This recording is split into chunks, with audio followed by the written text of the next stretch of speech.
Oh, she can't see us yet. If y'all want to, if you want to come.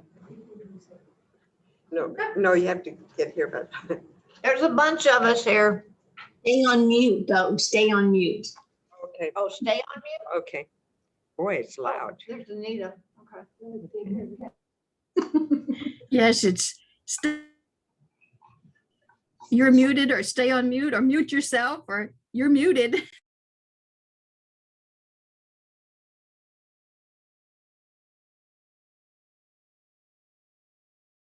And I'm going to put myself on no video for a bit because I have to eat supper here at the desk.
Okay.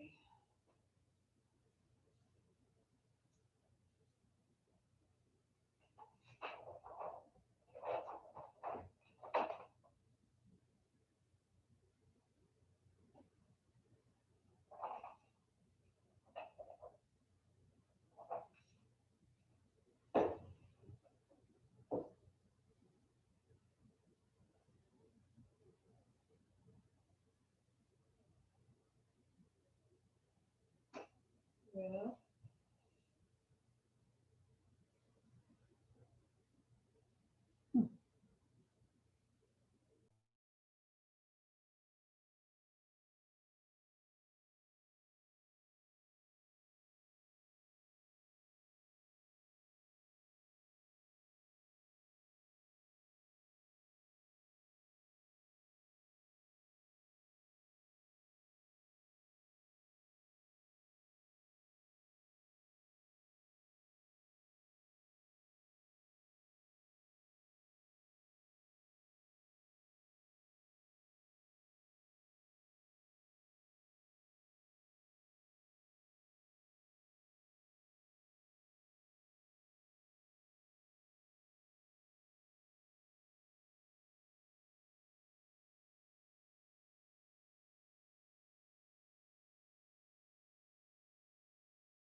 Sorry, it just came up, me talking.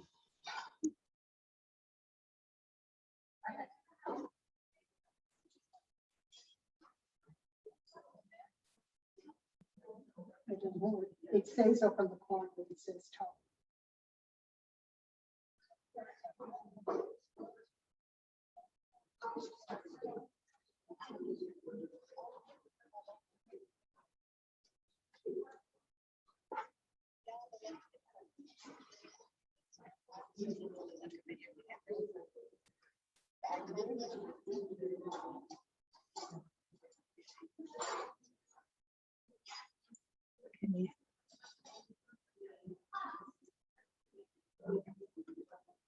Okay, there's start video and there's mute.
Setting this as test speaker. And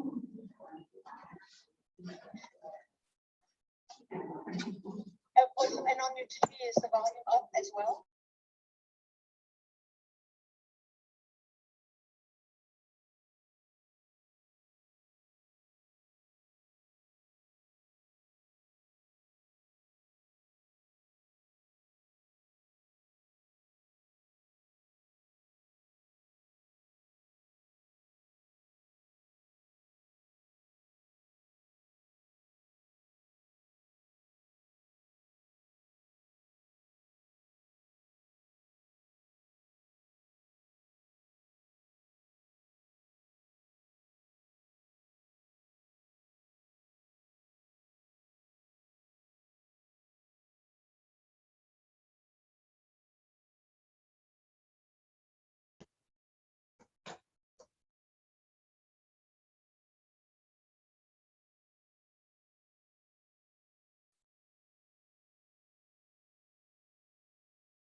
Well, the audio is, it's gotta be, same as system.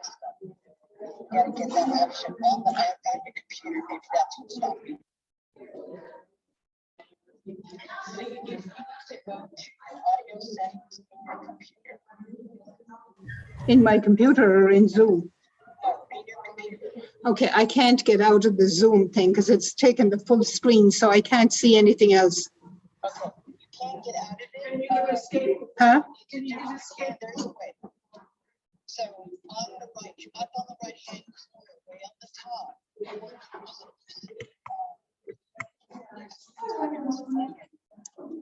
Oh, okay, I did the minimize. Okay, all right. Okay, all right. So what do I do then? Now go to your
Well, I have the pictures and all that in my cell, but I don't have any sound.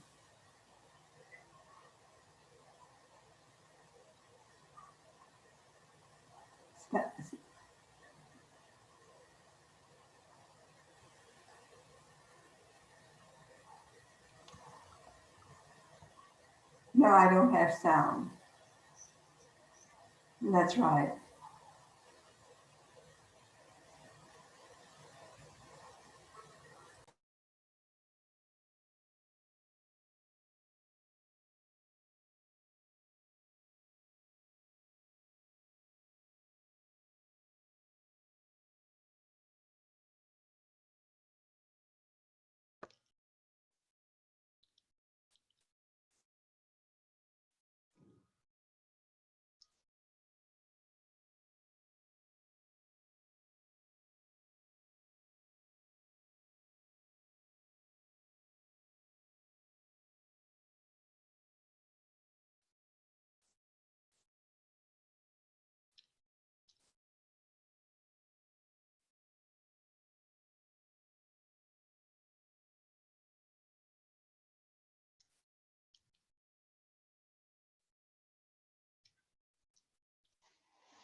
I've lost the sound again.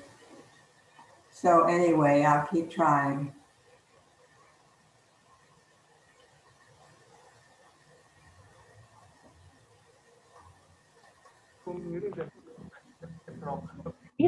I can hear it.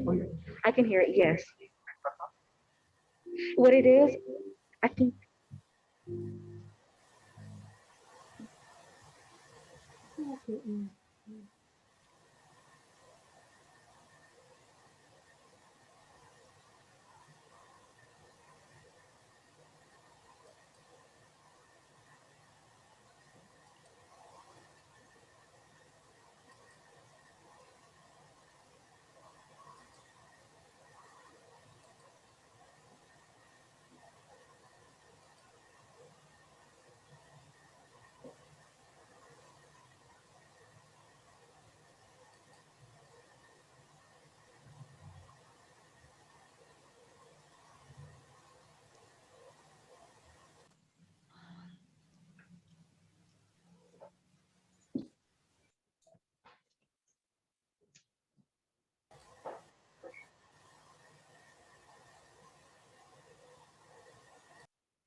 All right, did you get in? Yeah, Susan, Mika's all over the place. Yeah, that's her thing. They're just showing all, I guess, some kind of, Yeah.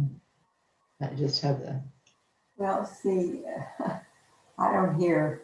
Who's that on? I know her. Now there's a that's Esther. picture. Look at water. I don't hear a clear voice. Are we muted? Music, I don't hear any music.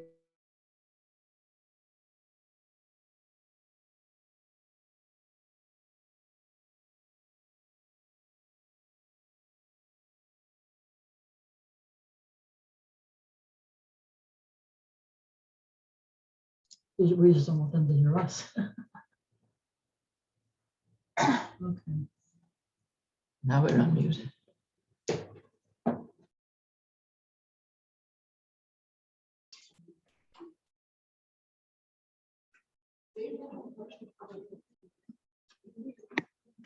It's on, but it's not.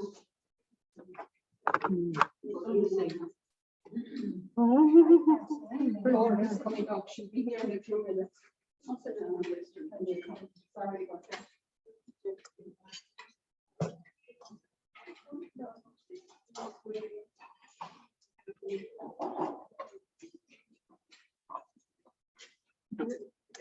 Because I have this on now, it should make it sound good to begin. That thing is very hard to make it connect. 1997. Start video. My partner's his name again. The guy with the beard. There. On the screen, it says, In the back there behind. Mona, Oh, that fellow, he died. this is the Holy In the Holy Cross Project. Oh, this is the name. Oh.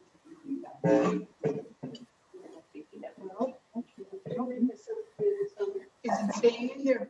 Now, if I go, I'm going to go to those video settings again that she told me a while ago. Now, I have a picture on the screen. You're not gonna come in here.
Good evening and welcome. My name is Sister Patricia Reagan, and I am the president of the board of the Socially Responsible Investment Coalition. I welcome you to the 2021 annual education event, which is our first virtual event. This year's topic is Courageous Conversations: Can Inclusive Capitalism Work for the Common Good? Since this is our first virtual event, here are some reminders of Zoom etiquette. To keep background noise to a minimum, your microphone will be muted during the presentation. Your video will be turned off. To minimize distractions, use the chat option only to type in your questions for the speakers. And please include the speaker's name with your question. Our staff will read your questions during the Q&A portion of the program.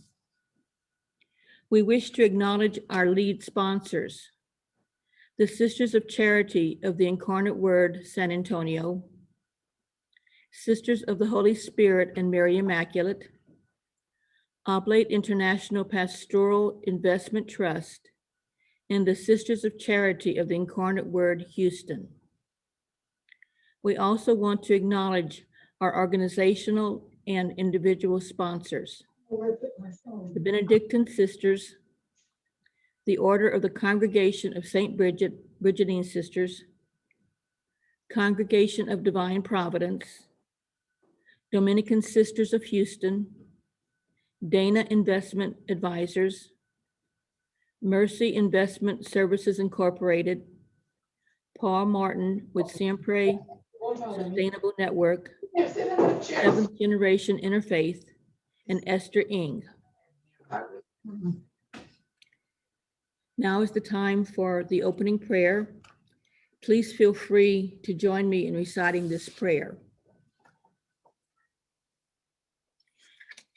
The prayer for this evening is a prayer for our earth, which is part of the Laudato Si from Pope Francis.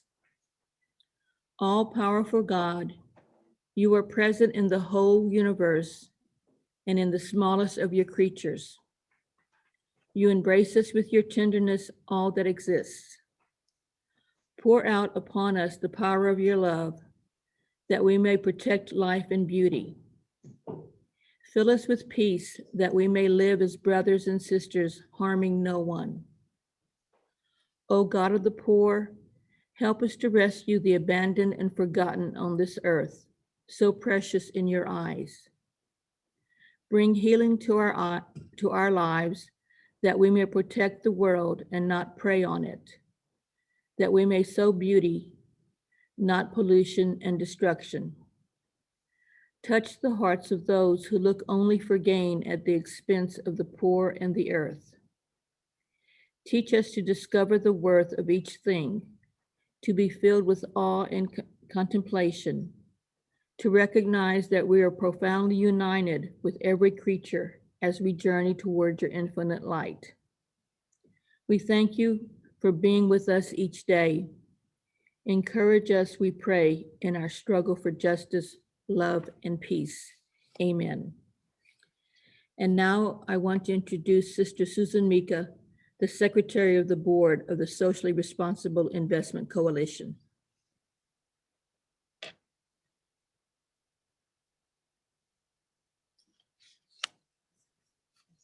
Is there too.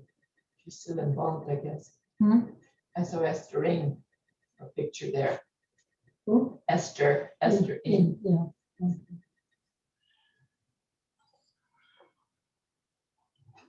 Can't hear me. Okay.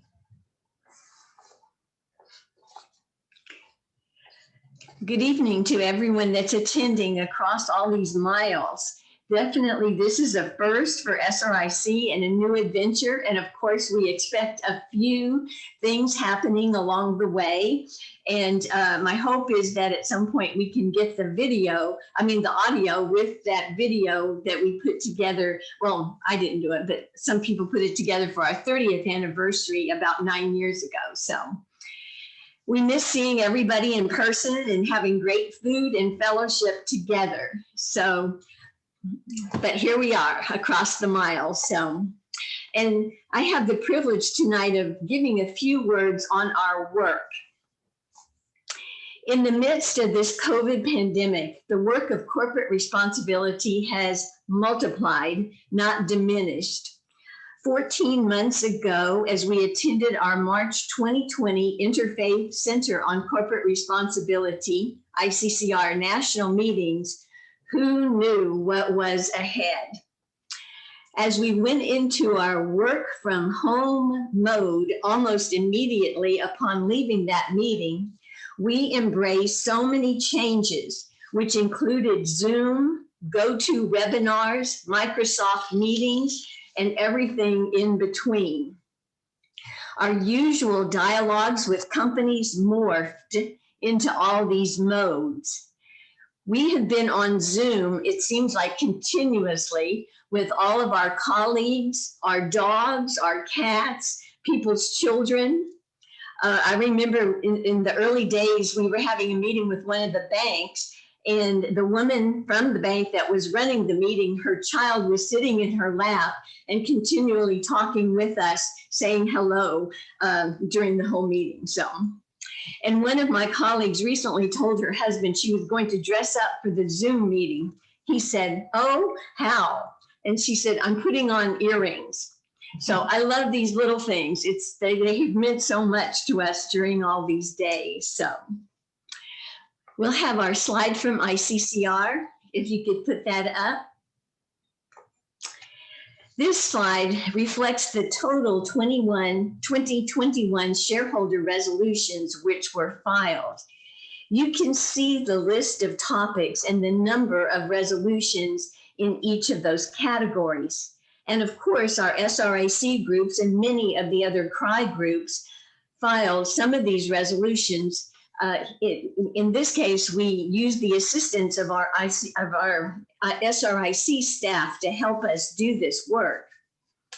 So last summer, with the many events, the protests, the unrest, the push for transparency on racial justice concerns were on the minds of religious shareholders. You can see in the chart that this concern rose to include the highest number of resolutions for 2021 at 64. Our climate change resolutions were next highest at 54. And for that, we were asking companies how their practices, their goals align with the Paris Accord milestones for carbon dioxide emission reductions.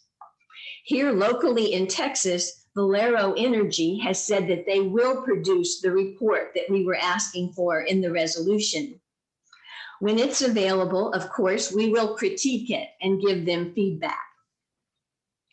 Our next slide.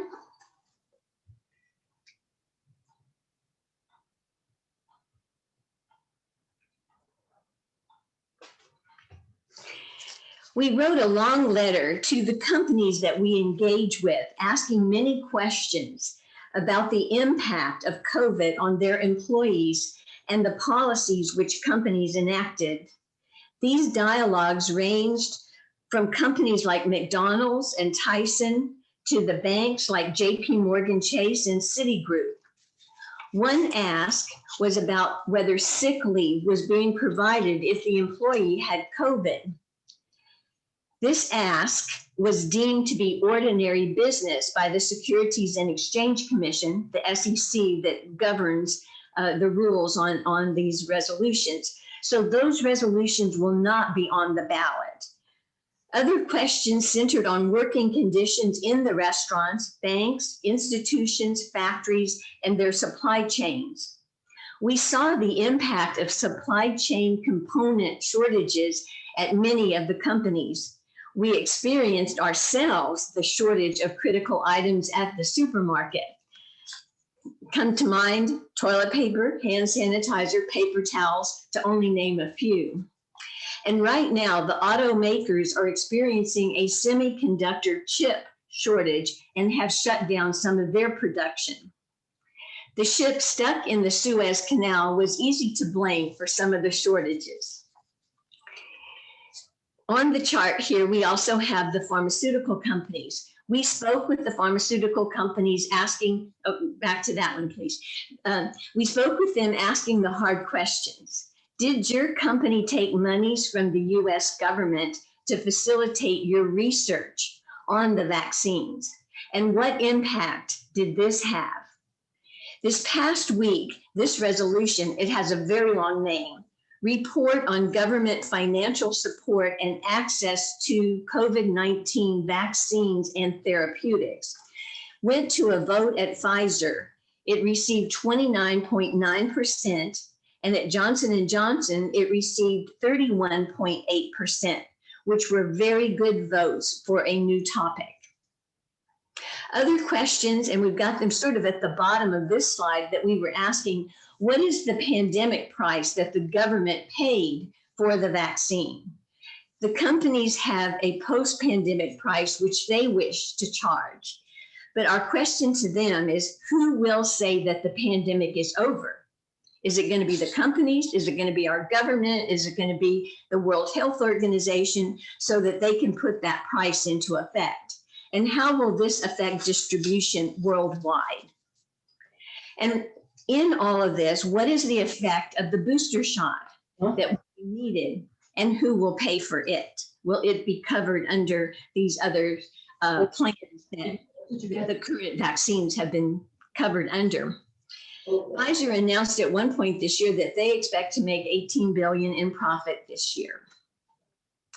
On another note, around some of this, we are asking Walmart for a report on alignment of racial justice goals and starting wages. I quote one of the things that one of our groups wrote back to them about this resolution. It's going to go to a vote in June. That's when their annual meeting is. We believe paying a living wage will help reverse the racial and economic injustice in the company, and due to Walmart's size and influence, our nation. As the sisters explained to you, our proposal comes from a deep respect for the dignity of every human person and belief in inclusive capitalism. We believe Walmart joins in our concern for the growing racial and economic divide in our country that the COVID pandemic has laid bare for all to see.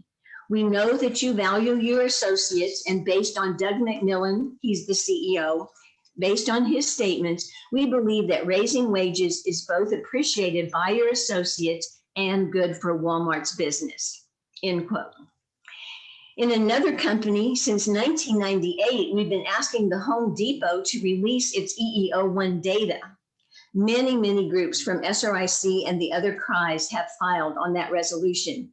This year, the company, due to pressure on all companies to be more transparent about who is in their workforce, has said they will publish the data.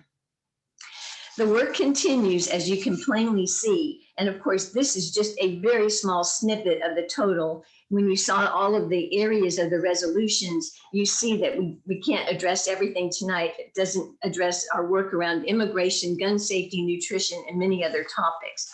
That'll have to be for another night. So our other slide, next slide.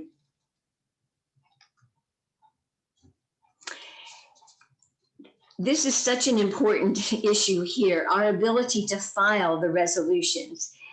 This work, or this ability to file the resolutions, originated in 1934 when the rules were put into place to allow owners, shareholders, to place issues before management and the other shareholders. Over these decades, there have been several updates to these rules.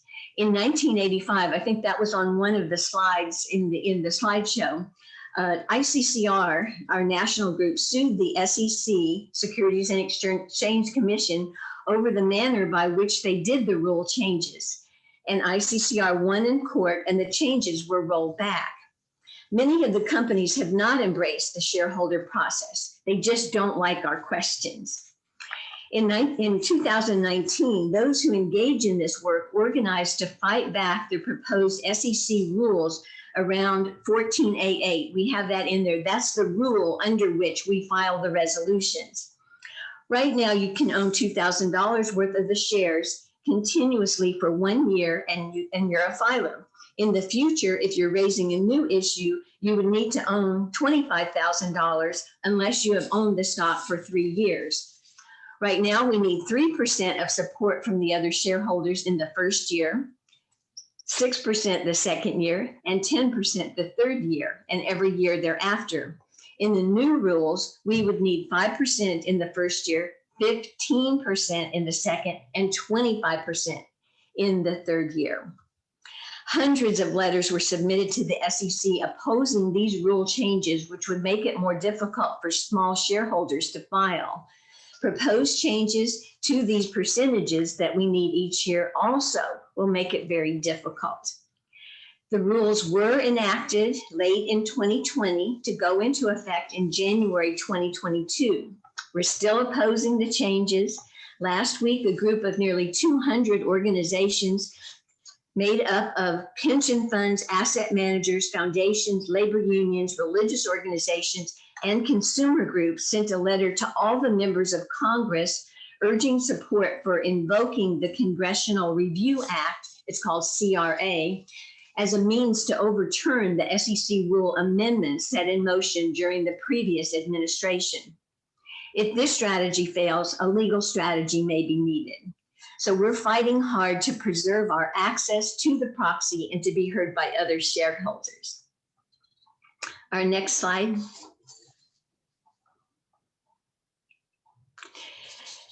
I end with the celebration of life. The Interfaith Center on Corporate Responsibility is celebrating its 50th anniversary this year with the hopes of an in-person gathering in New York on October 20th. SRIC will be celebrating its 40th anniversary next spring in 2022. When you look at its history, which much of what was in the slideshow, the group had many organizing meetings. Tim Smith and Father Mike Crosby were instructors teaching our group what was possible and encouraging the formation of a coalition. The invitation was accepted, and as we say, the rest is history. We're looking forward to celebrating these milestones and many others. As you can see, our work is needed now more than ever.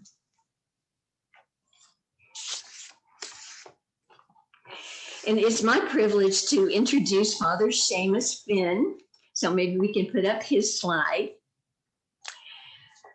I've known him for a very long time. He's a member of the Oblates of Mary Immaculate, an order of priests and brothers, for those who may not be familiar with it.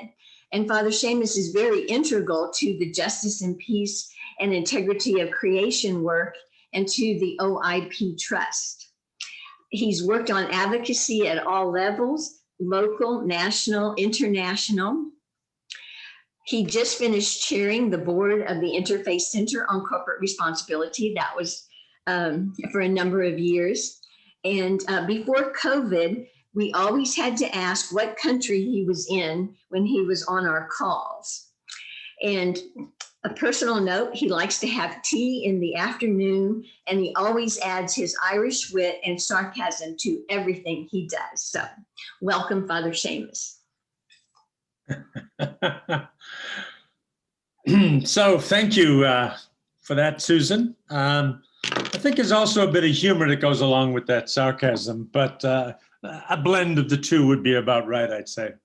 So it's great to be with everybody, and glad that we're able to convene through the great technology here of Zoom, and feel like we're all in the same place. I'm in Washington, D.C. tonight, and we've had plenty of activity here in the last few months, and we're counting on lots more in the coming months, as we have an awful lot on the political agenda, but also on the local community agenda as we join with others who are wrestling with the pandemic, and particularly with our brothers and sisters in India.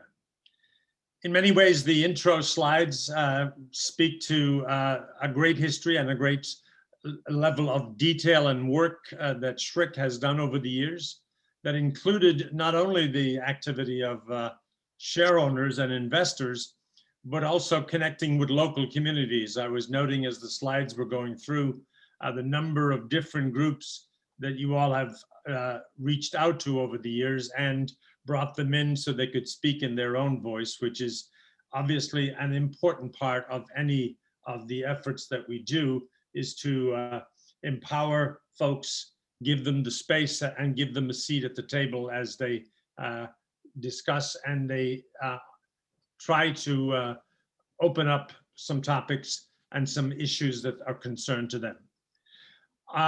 Susan will be giving a quiz later on, so I hope you took good notes, by the way. Secondly, to introduce the topic of the evening, we've wrestled with this topic before, so I'm not going to belabor it. The flyer in many ways puts the context for us with the quote from Pope Francis, where he talks about inclusive capitalism, but talks about what needs to change. And in many ways, he has hit the nail on the head in this topic, because it's pretty hard to look around these days and not find this topic on the agenda. We chose the Courageous Conversation title because that's the title of a number of dialogues we've been doing in South Africa with mining companies, local communities, miners, government, and civil society organizations, that it does require courage to open up some of these topics and to bring forward the different ideas that we may have. I've just got a few opening comments to make, because we've got three wonderful speakers with Larry, Michelle, and Pat to break open some very specific areas for all of us that will hopefully lead to a lively conversation at the end of the evening. We visited this topic before at past events, the question about inclusive capitalism, and we have explored different proposals that have been made in different parts of the world. It's the Pope Francis, when he was inviting young economists from around the world to an event in Assisi last fall. The event was called The Economy of Francesco. And I'd really recommend, if you want to kind of get into the flavor and some of the very, very informative and educative pieces that went on there, it's all online. Just Google The Economy of Francis, and you'll come up with a number of YouTube presentations, conversations that are really exciting.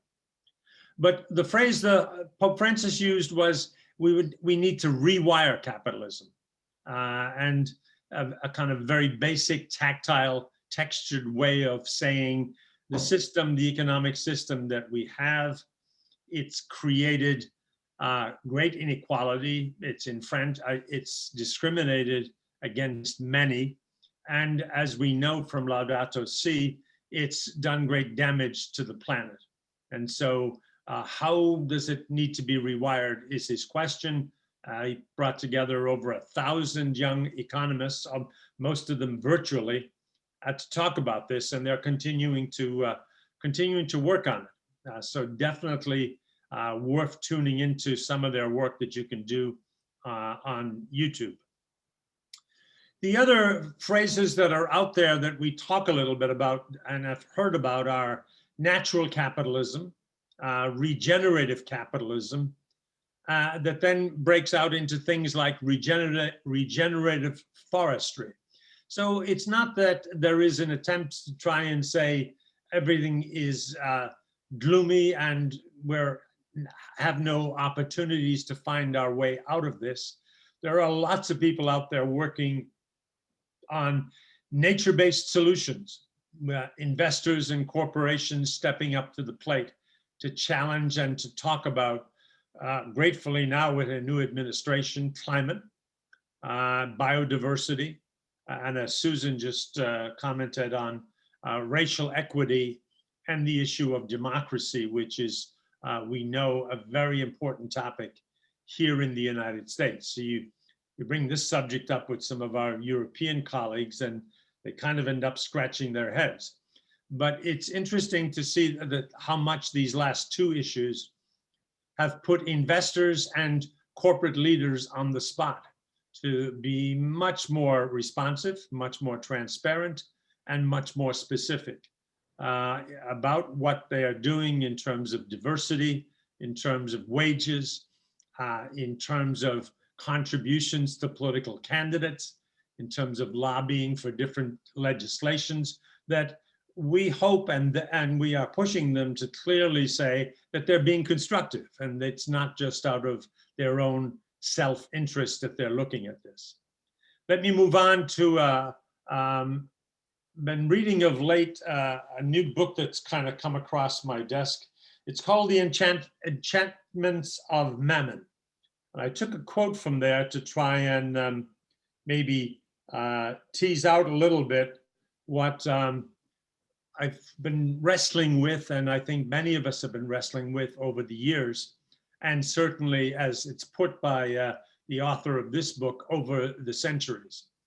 I'm going to read it slowly for us just and make a few comments, and then we'll move on to hear from Larry. Far from being an agent of disenchantment, capitalism, the author contends, has been a regime of enchantment, a repression, a displacement, and a renaming of our intrinsic and inveterate longing for divinity. That's a pretty bold analysis that he comes out with in terms of capitalism as a regime that's created its own enchantment and pulled us away from some of our own intrinsic longing for divinity. Goes on to say, there is more than a mere metaphor in the way that we refer to the worship or idolatry of money and possessions. And I think we've all heard these comments. We've heard them from the Holy Father himself when he talks about the idolatry of money. And you need to take me back to that slide if you can, otherwise I'll have to read it somewhere off of my own slide. But it's one of the things that I think Mr. Carragher has broken open for us to say, has capitalism in its own way pushed us into a kind of almost a religion in itself? And has it become the religion of modernity? And in fact, the very title of the subtitle of his book is very much how capitalism became the religion of modernity. Can you pull me back to the other slide or no? Can't. Oh, there we go. Thank you. So he goes on to say then, even if many of us believe in a disenchanted, desacralized cosmos, a universe devoid of spirits and other immaterial but animate beings, capitalism has assumed in its way the status of an enchanted world. And a desacralized cosmos, I was thinking of that the other day when I was listening to Mary Evelyn Tucker preach an Earth Day sermon up in Yale. And so much of the work that Thomas Berry has done in pulling us into an understanding of the sacred and the sacralized cosmos and its history going back 14 billion years. Finally, he says, like the blood sacrificial rites of nationalism that sanctify the modern state, capitalism represents what the theologian William Cavanaugh has called a migration of the holy. A migration of the holy, which is like a forced march of sanctity and devotion toward new, putatively secular objects of reverence. That's a very strong and very insightful observation by Bill Cavanaugh here, but also I think draws the paragraph to a close in a way that gives us much to think about. What has the system, as it's been allowed to evolve, what has it created, but also in the larger meta narrative of our lives, when we talk about, when we compare it with the longing for the divinity and for the enchantment that wonder and awe about creation brings to us, when it gets replaced in many places by a very, very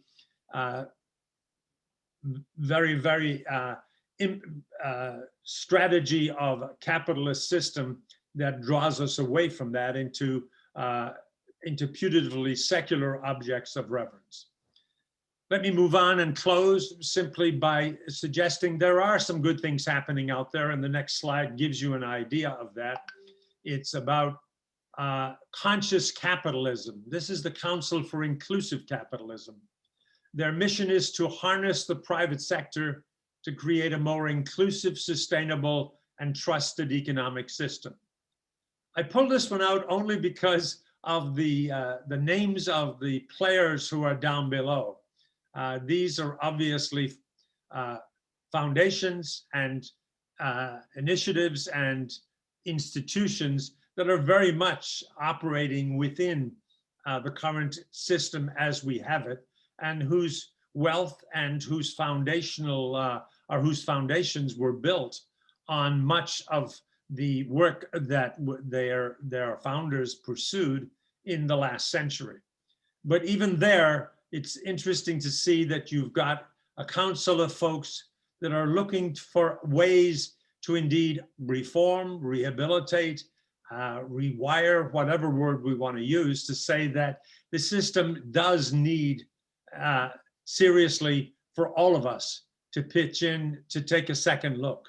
And I think our presenters this evening are going to give us plenty to think about as we spend this time together.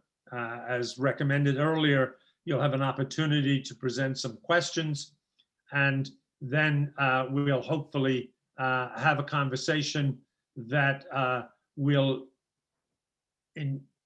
be insightful and be helpful for all of us. So I'm at this stage going to move on and present to you Larry Hufford. Larry and I have chatted earlier on, and you've got a slide that tells you very clearly about his illustrious career in peace and justice work as a teacher, working with the United Farm Workers, as a VISTA volunteer. Larry, I could go on. I'm impressed with this great slide here that tells us all of your great work over the years. So please let me not take up any more of your time and let you have a go at it. Thank you, Seamus. It's an honor to be here. I have a PowerPoint that I want to put up. One of the reasons why I'm excited about talking is because I teach courses in the Marianist core at St. Mary's University about the fragility of democracy at the present time, and also the He was part of that group, you know. Yeah. the role of capitalism in creating the fragility of democracy. So I want to go ahead and put up the slideshow, please.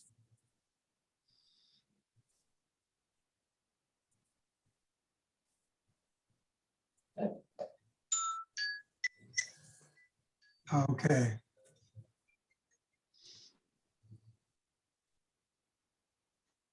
So we'll go here, and here I start out with a quote by Pope Paul VI. And, you know, as Seamus knows very well and has spoken eloquently, Catholic social teaching has been on this since Rerum Novarum. And Catholic social teaching states very clearly, individual initiative alone and the mere free play of competition can never assure successful development. There's a huge difference between economic growth and economic sustainable development. And we have to, as Pope Paul VI said, avoid the risk of increasing more wealth and the dominion of the strong while leaving the poor in their misery, adding to the servitude of the oppressed. Okay. It's not next. Yeah. So there are three, I use three different forms of capitalism. There are many names for these, but I put them raw market capitalism, coordinated capitalism, neoliberal financial capitalism. So go to the next slide with raw market capitalism. This was dominant, obviously, in the latter part of the 19th century. We had uninhibited capitalism. The state wasn't interfering with any regulations, no federal regulations regarding labor, no federal regulations regarding child labor, no federal regulations regarding the environment. Taxes were basically non-existent. There was no safety net, no welfare. It was raw market capitalism. That is the type of capitalism that has always been condemned in Catholic social teaching. And in those documents over the years, they state that raw market capitalism is as evil as state socialism. So let's go to the next slide. Or maybe I should. Go to the next slide, please. And of course, this is, let's go back one. In coordinated capitalism, this is the middle ground. And this is capitalism that functions best with democracy. And I'll talk about capitalism and democracy, two very different logic systems.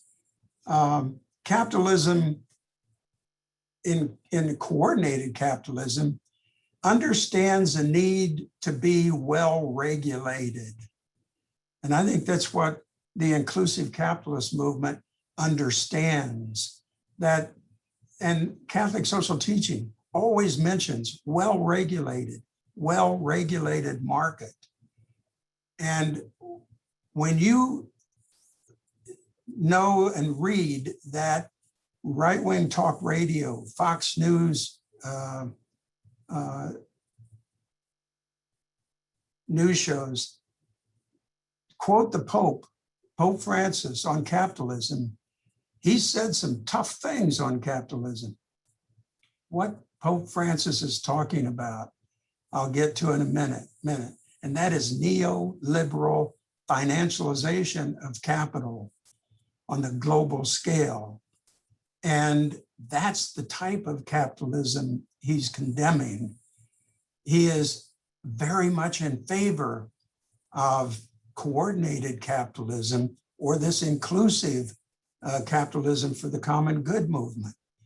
And I think we have to understand that. So I try to tell students, capitalism, you have to be more specific.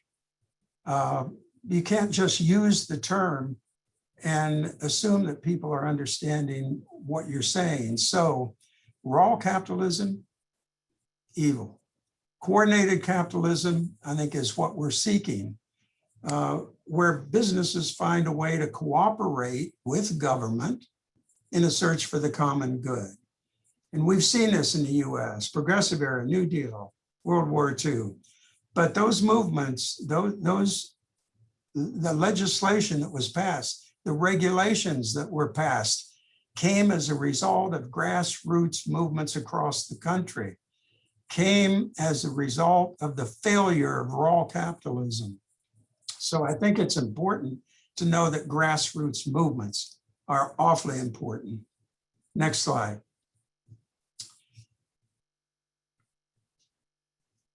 In Scandinavia, Germany, France especially, capitalism took the form of social market economy, and that's what today is called democratic socialism.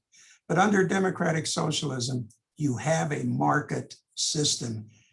All democratic socialist countries in Scandinavia, the Netherlands, Germany, and so forth, they are capitalist countries. But again, it's coordinated capitalism. Next slide, please. Now we get to neoliberal and financial capitalism, which is problematic. And this is a type of capitalism that the US and basically the world has experienced from the 1980s until the present. And it is sharp contrast to coordinated capitalism. And neoliberalism wants to deregulate, wants to privatize, has been pretty successful at this. And gradual deconstruction of the welfare state, gradual deconstruction of the safety net, not only in the United States, but in Europe and other countries as well. And neoliberalism, Pope Francis being Argentinian, understands the damage that neoliberalism has done to the masses in Latin America. He understands that experientially. Next slide, please.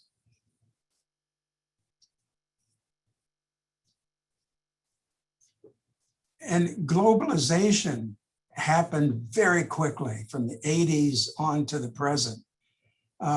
And we have global international financial capital market. And this has gained dominance over all other forms of capital.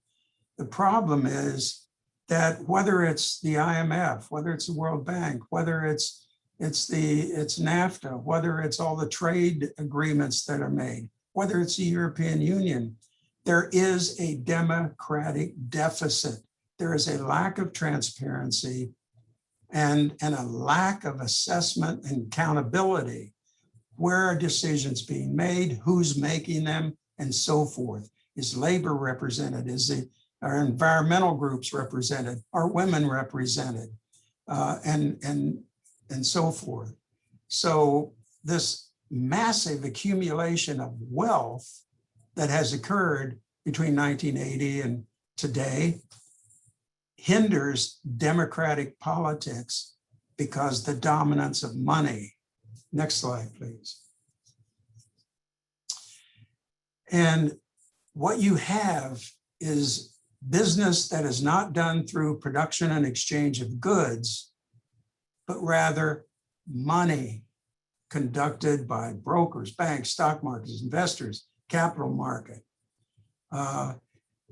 This is speculative capitalism.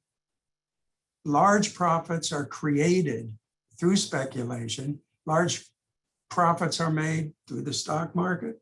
Speculative investment becomes dominant and it controls major political decisions. Next slide, please.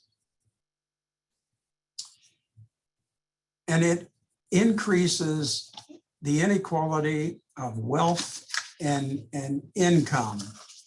And I want to point out that while 55% of Americans are owners of stock, most of them own stock through retirement accounts.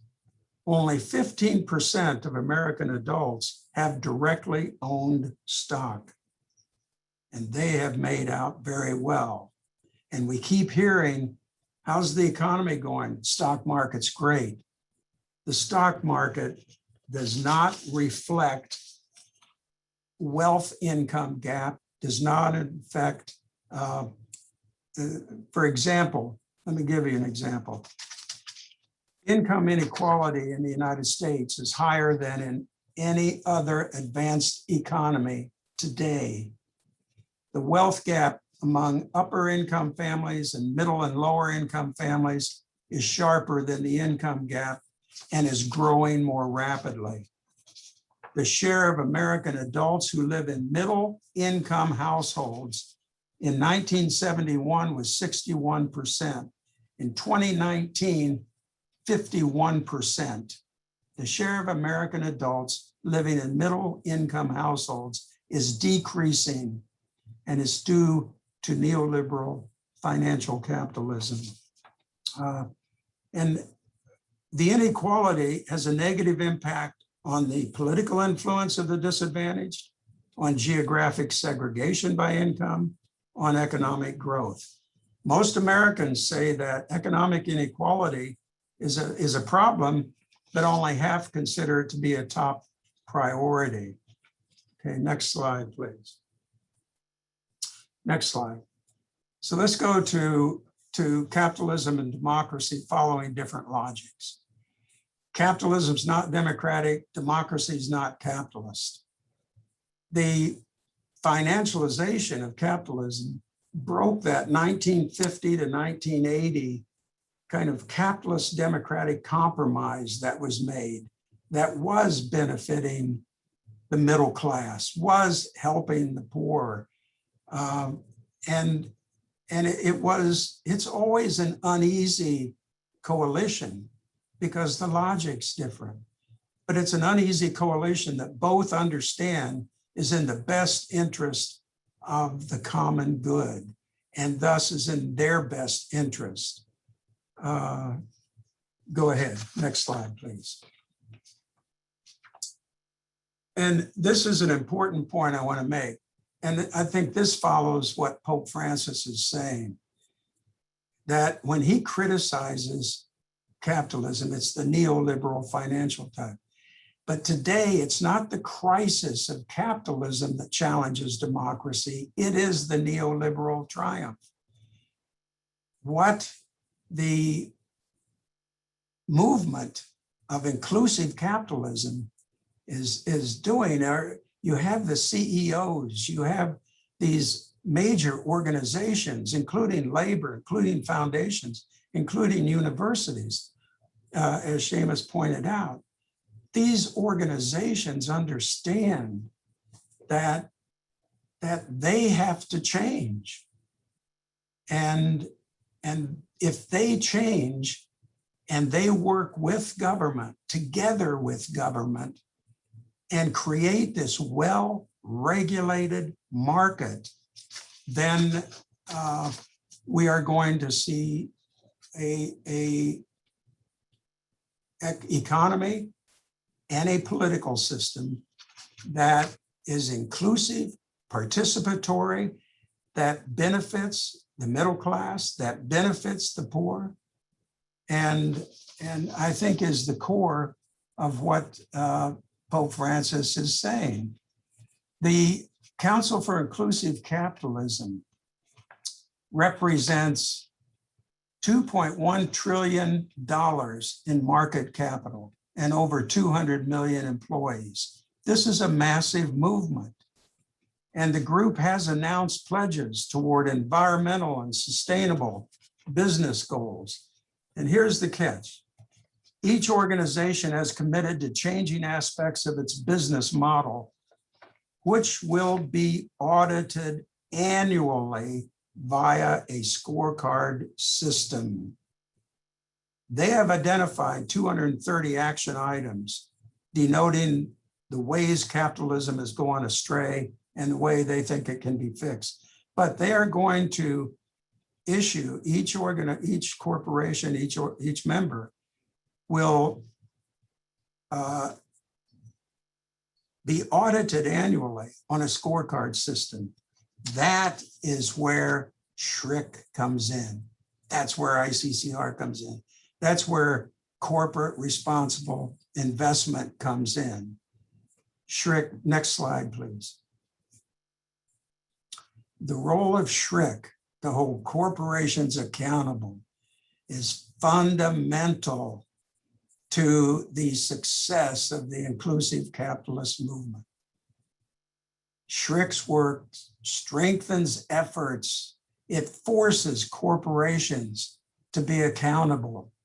It forces them to issue annual statements on whether or not they're walking the walk, because it's easy to talk the talk. Remember Enron, they had a mission statement that was held up as a model. It collapsed. They were not walking the walk. SHRIC is important, is essential to making sure that corporations walk the walk. That is why Sister Susan's point about the effort to change the rules for issuing resolutions is so critical, because what's at stake? Moving away from neoliberal financial capitalism to a well-regulated one, and moving away from a fragile democracy to a healthy, inclusive, participatory one. SHRIC is essential to that. It is important. Seamus, back to you. Oh, thank you very much, Larry, for that very clear and concise presentation where you've pulled together a whole lot of, I'm sure, a number of your lectures and your engagements at the university. So thank you for doing that. That was great. I've noticed that I did skip over a little video that we promised you. So I think we're going to hold that till the end to see if it might tease out some questions also for us. But let's go on and listen to Sister Michelle O'Brien. I think her, as a Sister of Charity of the Incarnate Word and a development specialist at the Friends of Christus Santa Rosa Foundation, where she has spent over 50 years in healthcare and in many other various positions. And we'll hand it over to you, Michelle, and looking forward to your comments.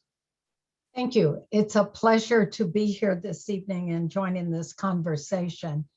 And I think the most important thing is that it is a courageous conversation.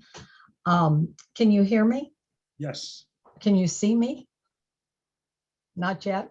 Not yet, but we can hear you. Okay, they're working on getting me seen. Okay, something's here with my gadgets. I guess the most important thing for me is that after 50 years, when I began in healthcare, it was the very summer of 1965, which is when Lyndon Johnson and the Congress passed Medicare. And there was great excitement as he gave the first Medicare card in Independence, Missouri to President Truman, no less.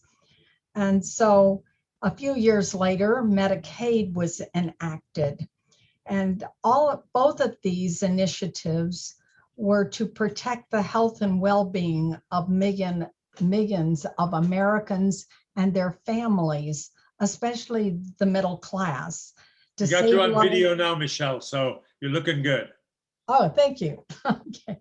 Anyway, and to improve the families' lives, to save lives, and to secure the economy of our nation, because everyone knows how critical health is to the individual, to the community, and to the capital market, because so much and all of it depends on the labor force. Also, healthcare at that time was primarily sought in a doctor's office. That simple care, stay on target, treat whatever, the colds, etc., get the immunizations that were known at the time. The capital market really depended on all of that. There were clinics of public health, but the hospitals in general were owned and operated either by universities, and that was so research could continue and the education of healthcare workers, religious groups, Catholic, non-Catholic, Protestant, Jewish, etc., like our own order of Sisters of Charity of the Incarnate Word, or by benevolent groups, the Shriners, and also by city and county health, where cities recognized or a county recognized the need for healthcare. And that grew out of, usually there was an epidemic and they responded and were charged with that duty.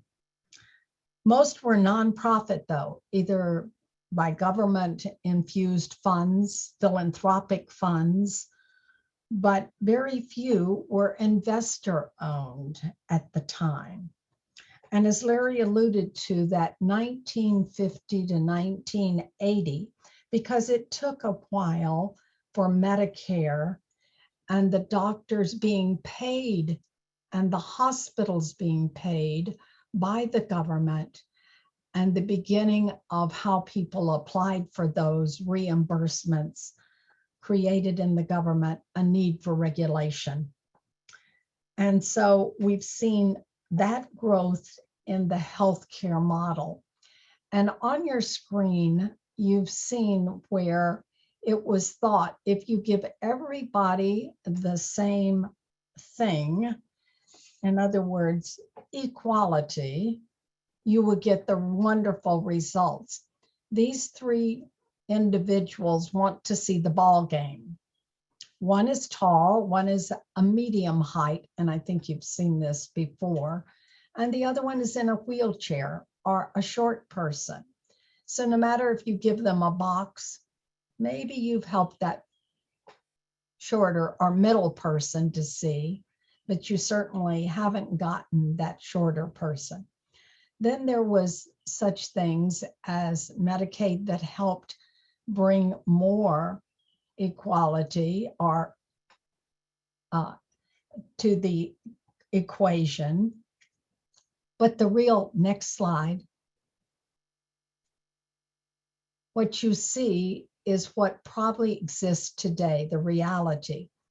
If I give the person who already has what they need more of it, they continue to be above the crowd, whereas others stay. And even if you give that person who is handicapped or shorter a box to stand on, or even if it's enough for him to see over.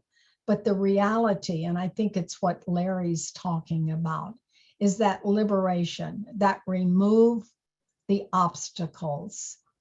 So for us in healthcare, that's been a long history of multiple kinds of ways of dealing with it. And that's why socially responsible investments are so critical. What are these owners of business doing to help the people who help them make their profits, as well as those to whom they sell their goods to? So next slide, please. You see how the social determinants of health, how healthcare impacts health status. And so I'm saying to look at, and what is so critical, you see in the slide around cost, are you eligible to be covered?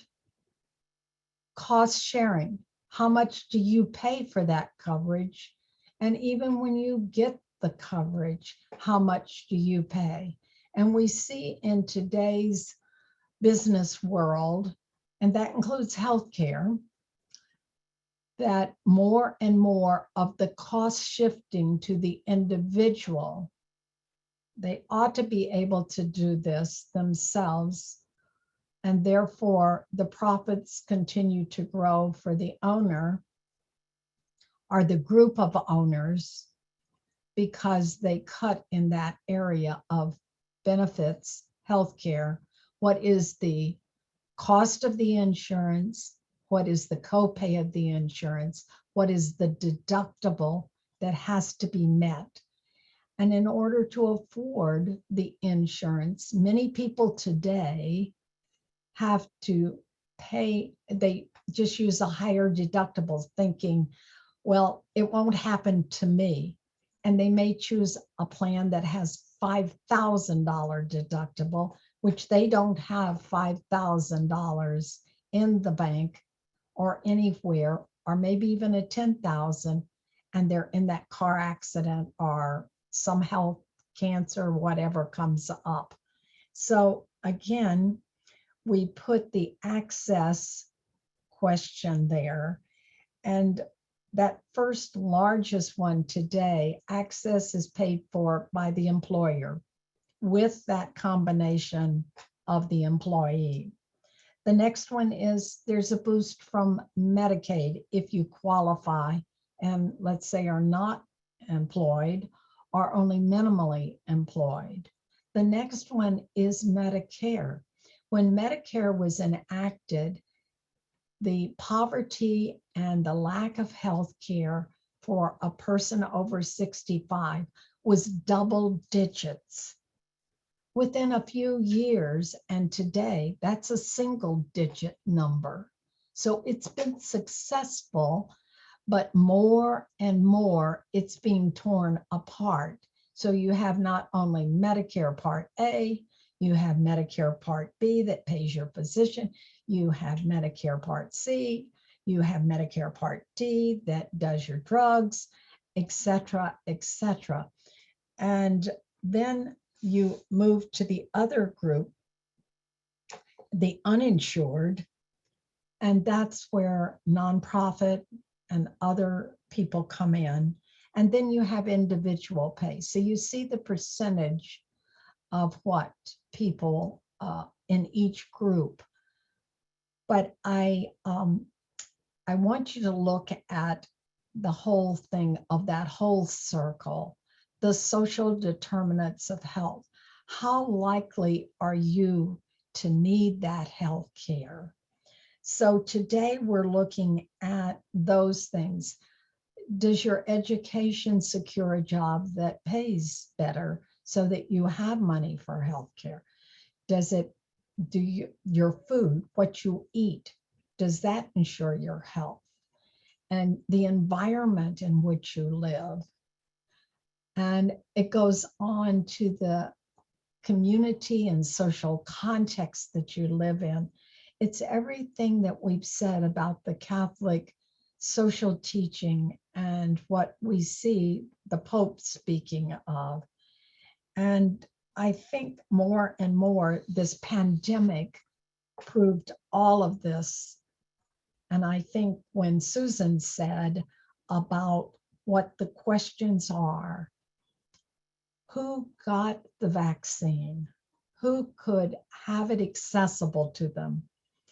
And even giving it to the hospitals that have healthcare workers, so we have people to take care of people who are sick. Even that whole issue of it coming, a lot of what we have today in healthcare, in investor-owned healthcare, we have them not reaching out to distribute beyond their own workers, that vested part. But you have people like the nonprofits, and I'll just include Santa Rosa here in San Antonio.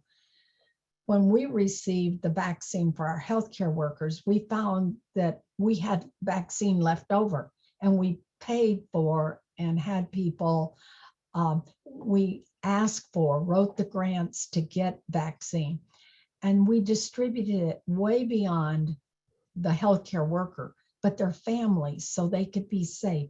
And beyond their families, we didn't want an injection wasted.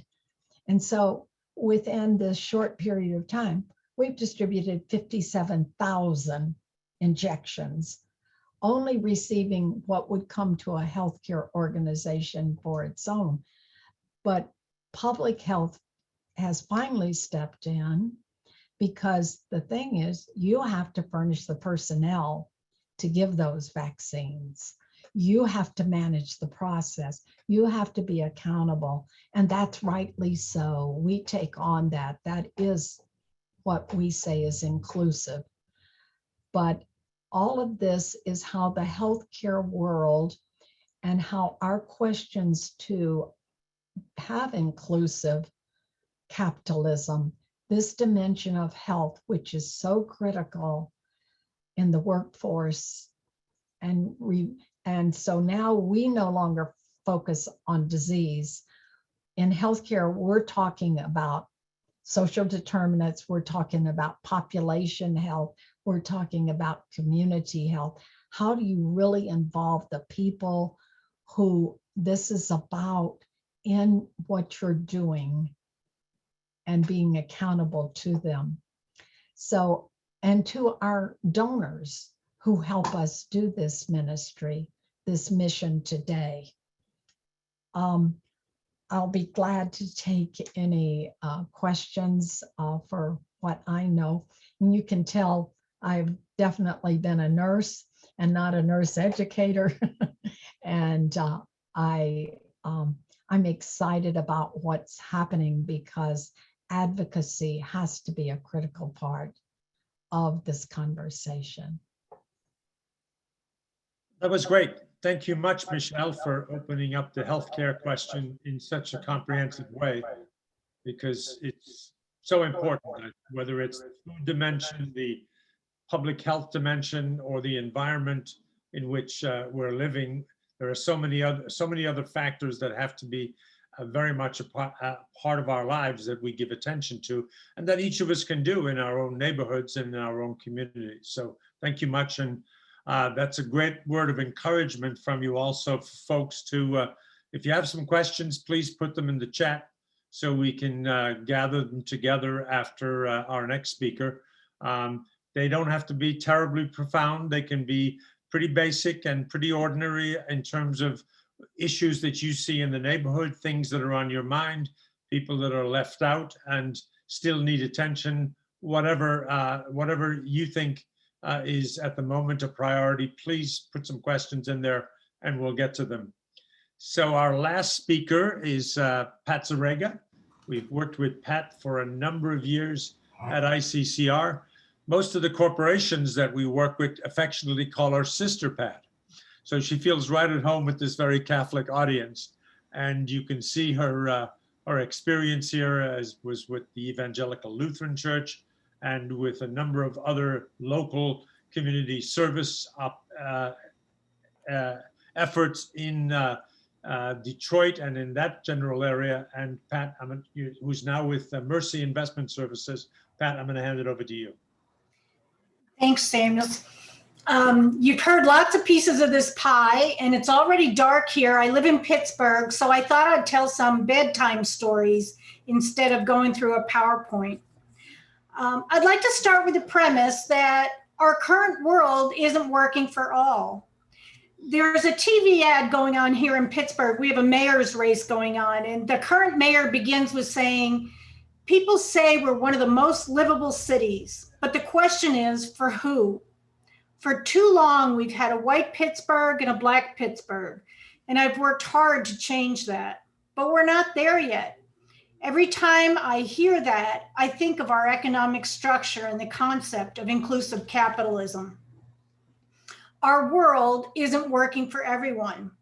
COVID prompted many to open their eyes to what was going on. We had those workers in the service industries who either got laid off, like our hotel and restaurant workers, or were forced to work in unsafe conditions like poultry workers and grocery store workers. Then we had those who moved everything home, and Sister Susan mentioned this. We learned how to irritate the cats, and now our dogs think we're going to be with them 24 hours a day forever. But these same folks saw a little economic hit on their paychecks, and in many cases received stimulus payments, didn't have to pay for parking, gas, maybe they didn't have to go buy new clothes.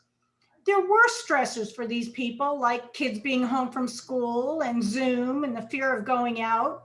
Our local dentist reports more tooth loss than any other time in their practice.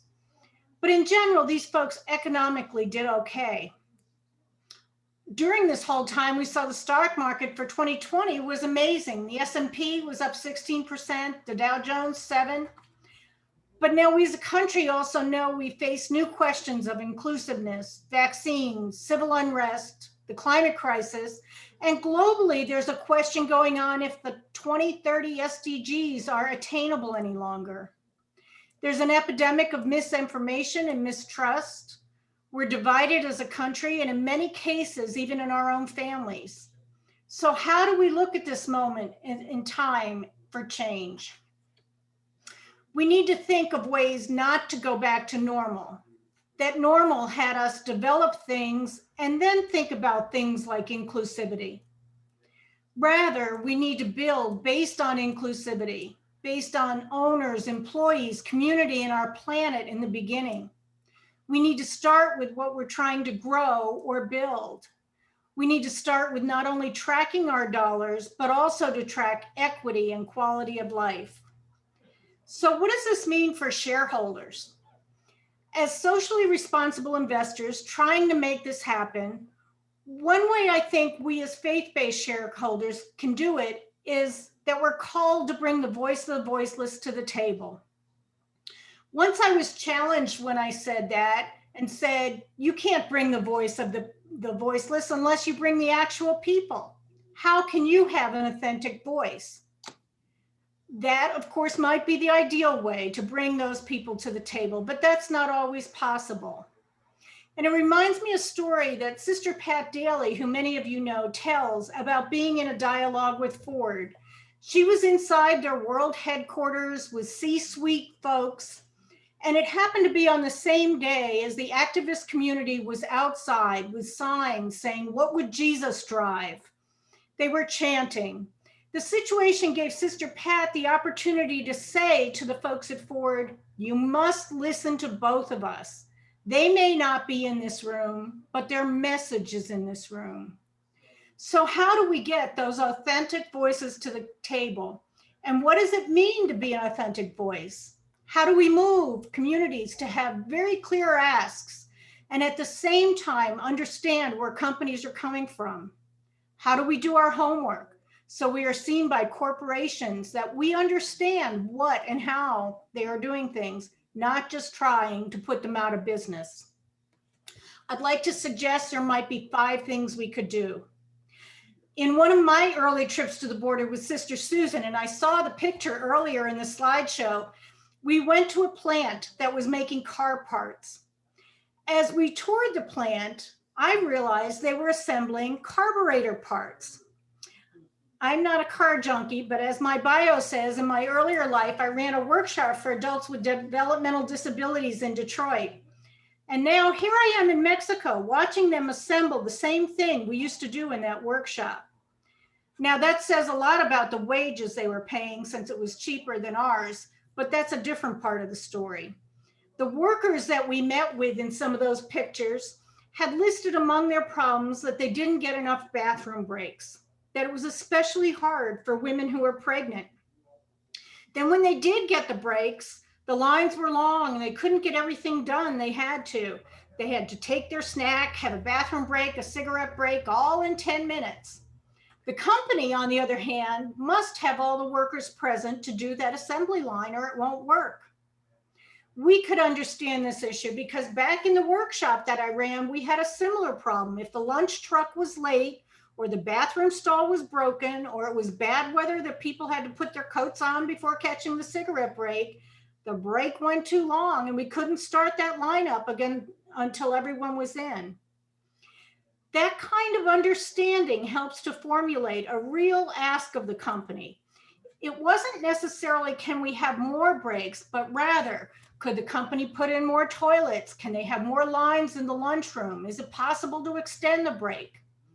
I can't say we were also always successful, but as Sister Susan knows, over time, there were changes. So my first way to be an authentic voice is to understand both sides of the situation. On to number 2.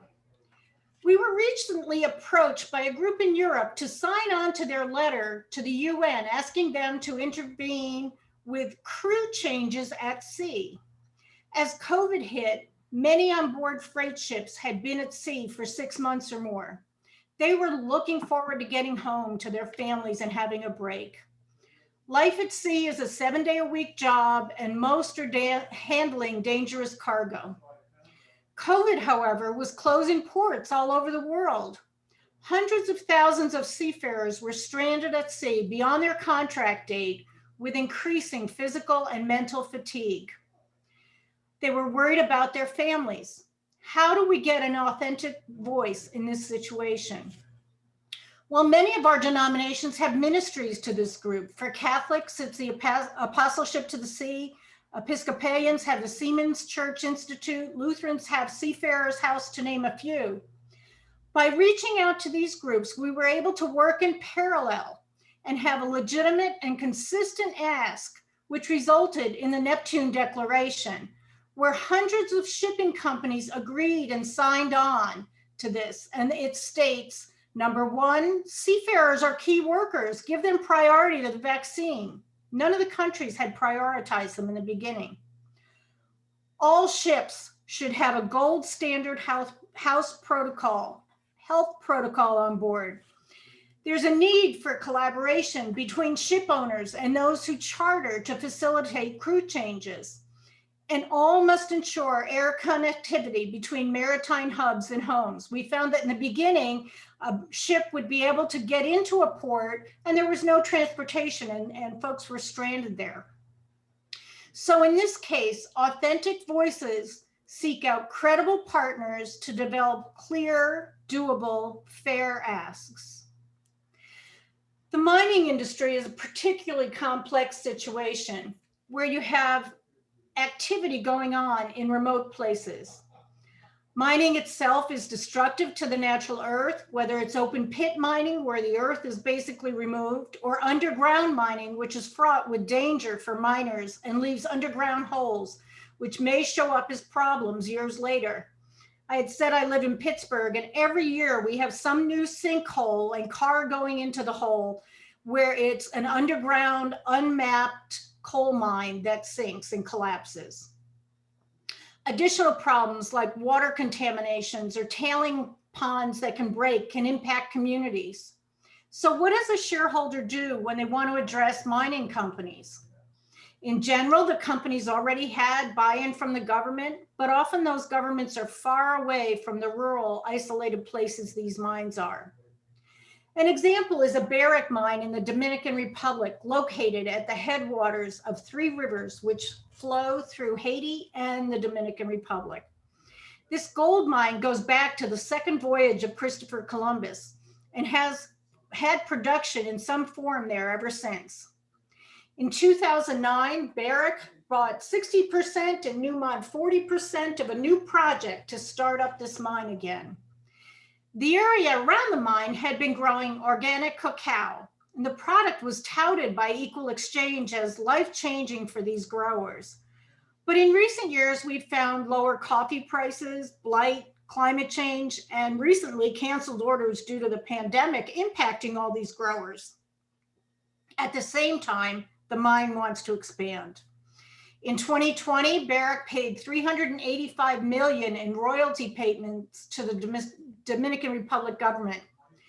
Some say the country is moving from agri-based of sugarcane and cacao economy to a mining base, both onshore and offshore mining.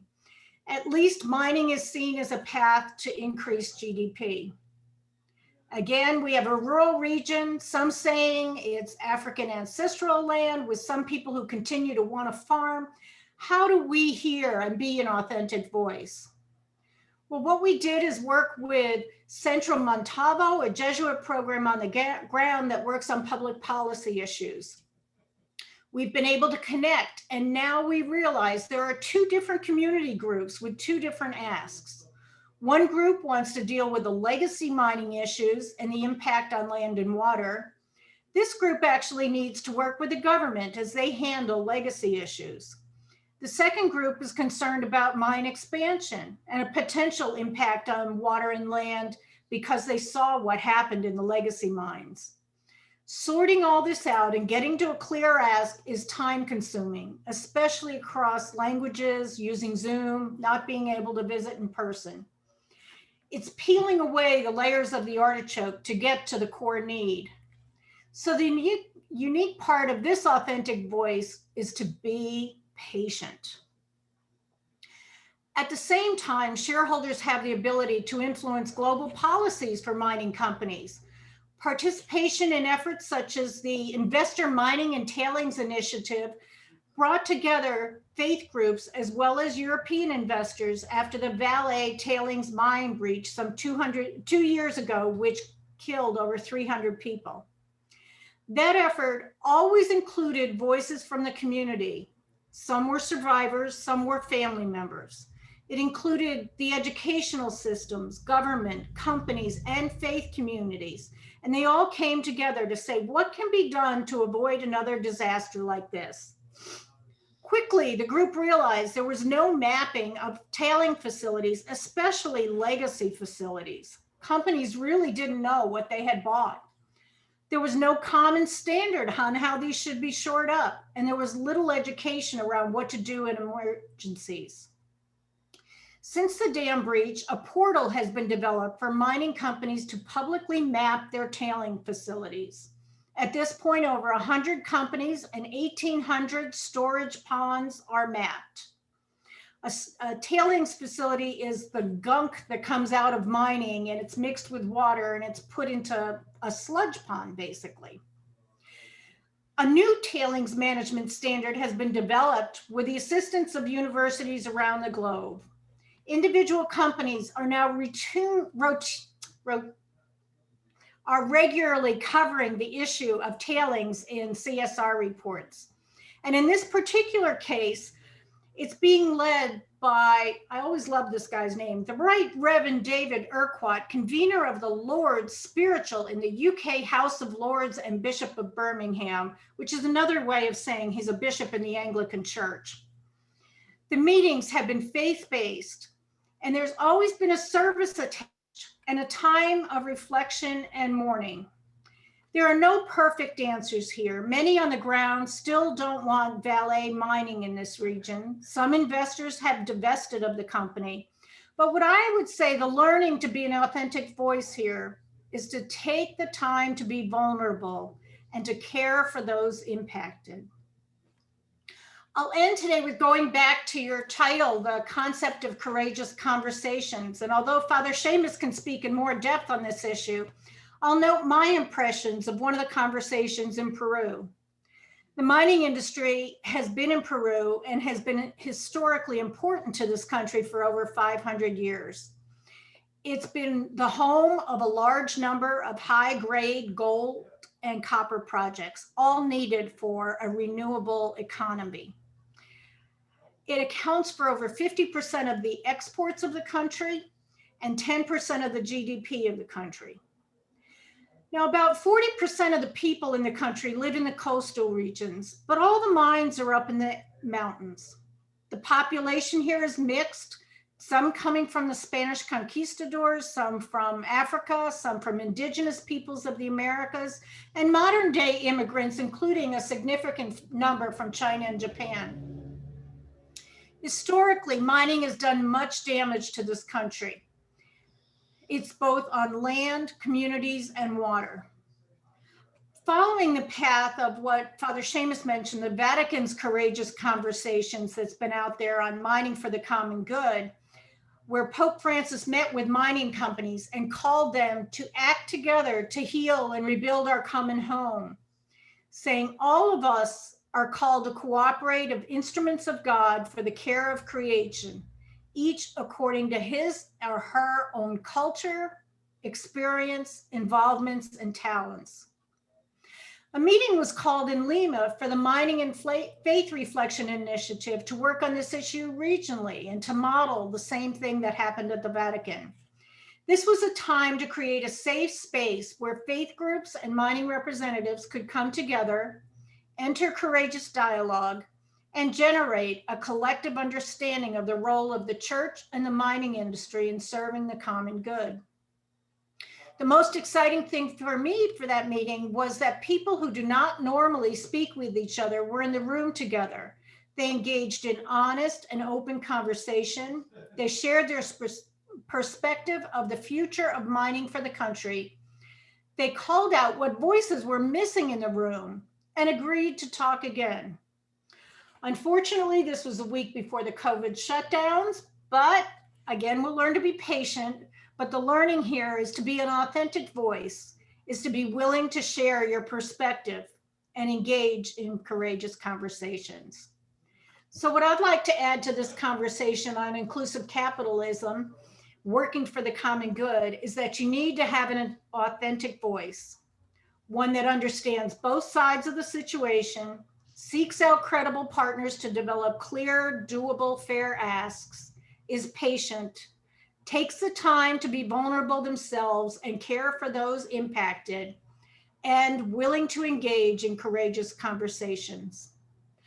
I'll end with a quote I saw yesterday from Mark Cutifani, the chief executive of Anglo American, who was in Peru with us.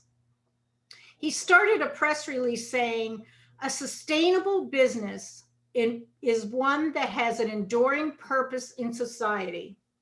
and that considers in all its decision-making the many different forms of value that it can deliver for all stakeholders, including the natural environment. To me, that seems to sum up our topic today. Thank you. So thanks much, Pat, for giving us quite a tour across the horizon there in a number of different sectors and industries. So folks, you've heard a lot and been very patient with your listening, and would welcome any questions or any comments at this stage. There's one question in the chat room already, and I'm not going to read it, so somebody else as that role. So let's put it out there and see where we go.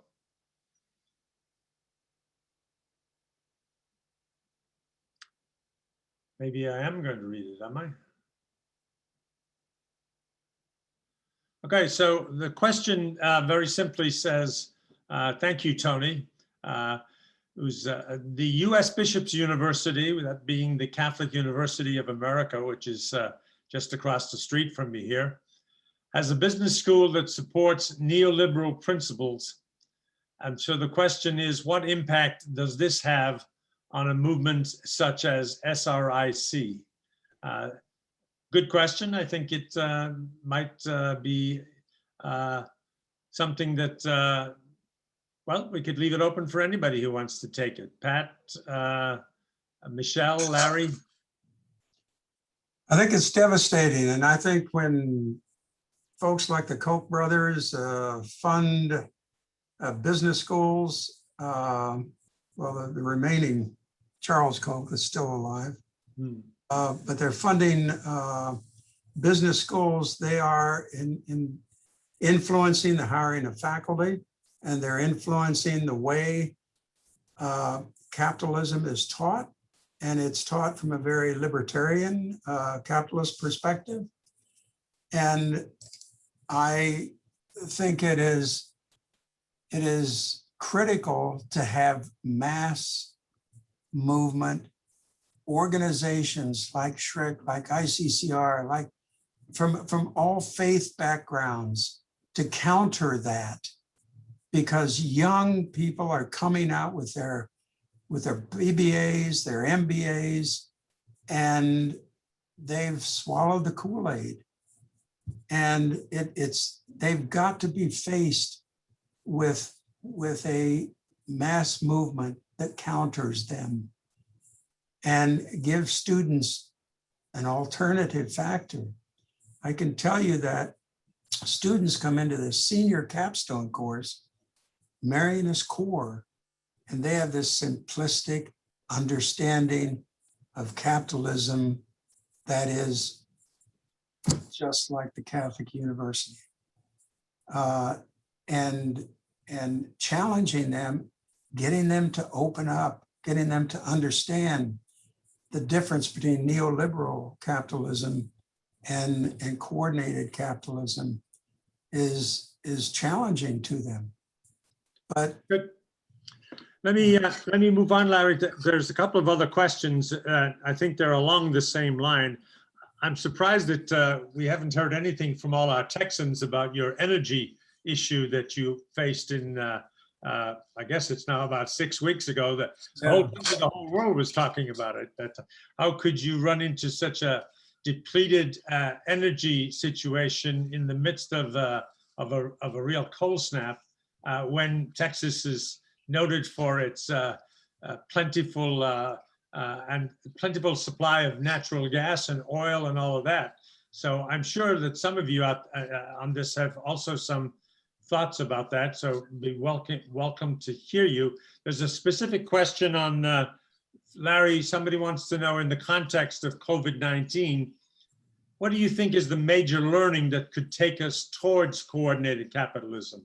In some ways, you've commented on this already, but what are some of the insights that you think can help us to move towards a more coordinated capitalism? I think, if you want to comment on the energy question, please. Okay, all right. Globally, you can look at India. where over the past, sure, there have been 200-300 million that have moved out of dire poverty. And that's a success of capitalism. However, the COVID has pulled the rug out from under that. The problem was that the movement towards a middle class wasn't integral development. And so, you know, it's not benefiting democracy in India. Now the rug has been pulled out from the middle class throughout the African countries, throughout some Asian countries, and you know, it's devastating. With regard to the energy crisis in Texas, I think maybe Susan and others have more comments, deeper comments, but Texas, you know, wanted to go it alone. We had our own grid. We weren't part of the national grid.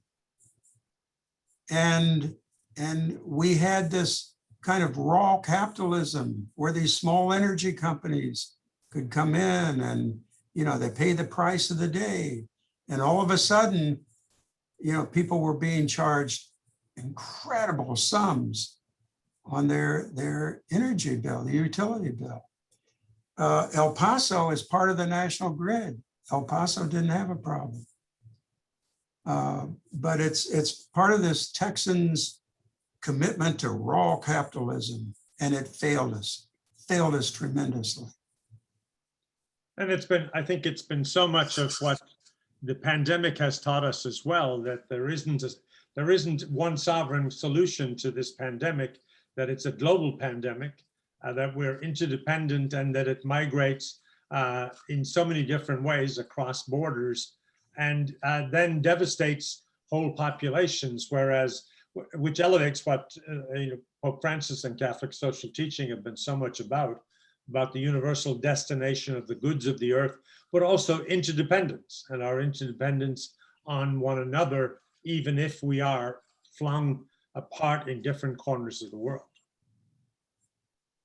I also think we learned in the pandemic that we had the nurses working and people working around the clock, extra hours. And they looked up and they said to us, not only are we exhausted from the work, but now we need to go home, get food for our families, and do the natural, normal activities. And what it called us to do, to be responsible, was we set up a grocery store in our conference room. And it was because the people who do the dietary could get food supplies and put them and we already had an overstock. Of course, you always keep a stock of toilet paper products. And so there was this store that was created overnight, but it was because the voices were heard and people shared, and everybody thought they were responsible, not just the nurses for what was going on in the hospital. The maintenance people, to make it be an environment that would cut the disease from spreading even within the hospital, created a flow of air with fans at one end and a suction at the other to make it a singular flow. In other words, it takes the community doing the community. And I really laud Pat for what she said, that we have to do is understand it from both sides, and we have to find our partners. And I think that's exactly what the coalition has done here, and why we have to continue to even enlarge that conversation and be courageous in it, and realize that we too are vulnerable. This is a part of the whole of what we're talking about. It isn't just an isolated. And Texas believed, I think, not only we do it our way, and I can say as a native, but it was the whole idea that this is once in 500 years. So why spend when we can keep those profits to grow other profits? And so that raw capitalism and that neo-capitalism has really eaten us alive. And we need to hold people responsible.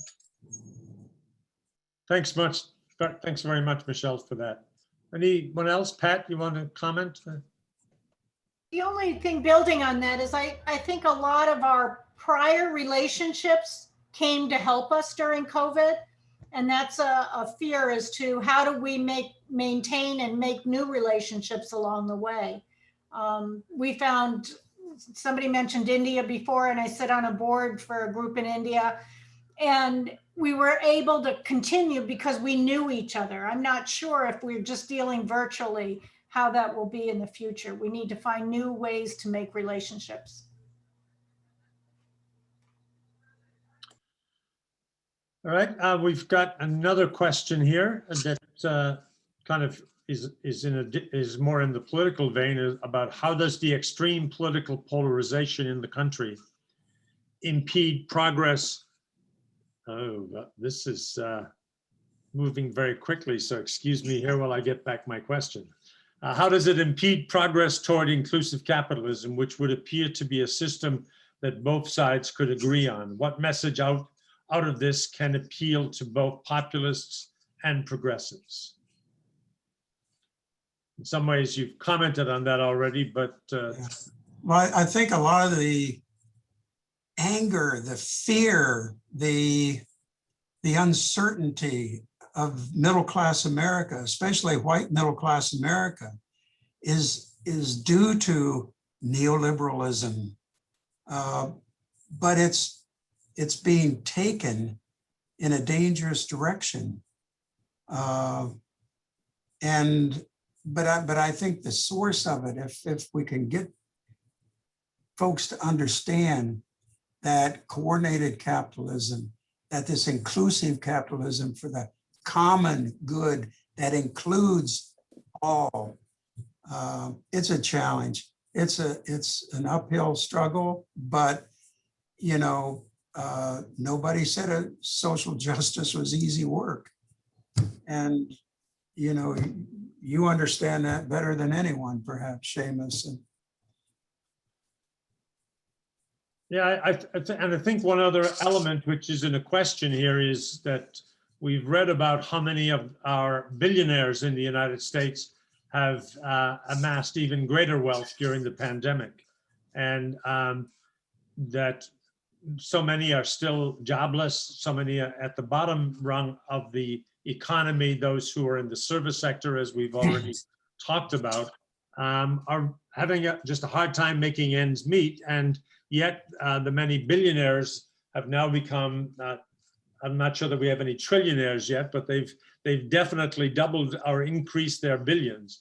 And so I think the question is, how do we balance this tendency to open a free market to allow them to amass these great fortunes with the fact that somebody's got to pay taxes and contribute to the budget that the government needs to fix roads or to provide internet services in remote and rural communities, or to provide healthcare, which we just talked about. But I think that's, at least from our perspective here in Washington, certainly one of the pivotal battles that's forthcoming here is the question of taxes. And I think we've seen enough so far in terms of the proposals that are out there, but it's going to be very difficult to find a middle ground here with the amount of polarization that exists between the different representatives in Congress. You know, it's not rocket science. My dad was an Eisenhower Republican, and he told me that, you know, in this country, it's an honor to pay taxes because you want a civilized society. And he said, the more you earn, the more you owe society.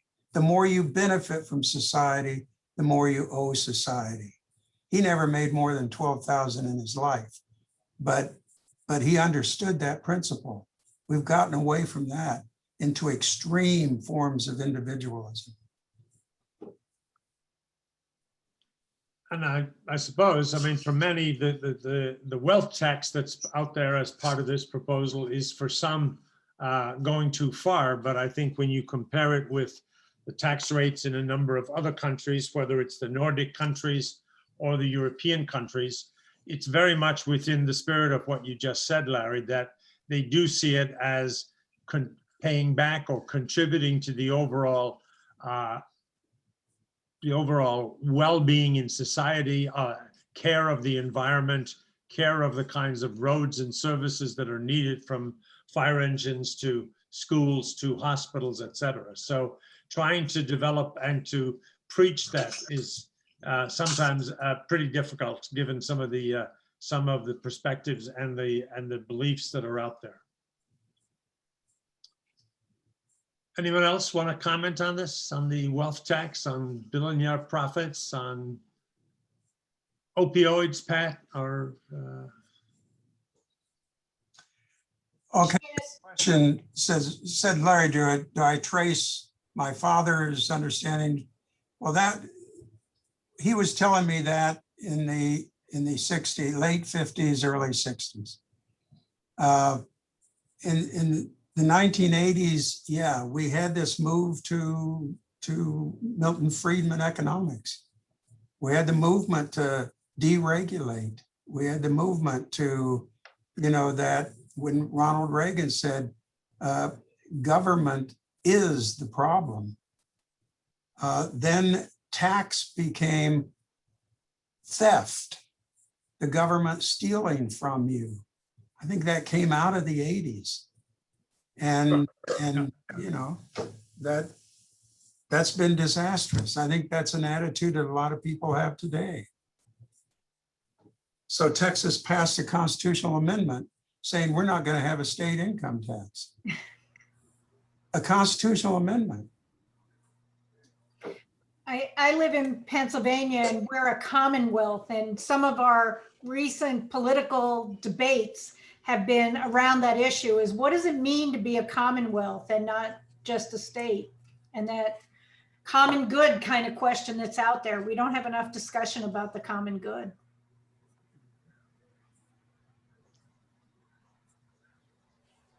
Any other hands raised or comments here before we move on? There's one more question in here that I want to get to. Let's see any. Okay. And this is a question from Christine Zinni.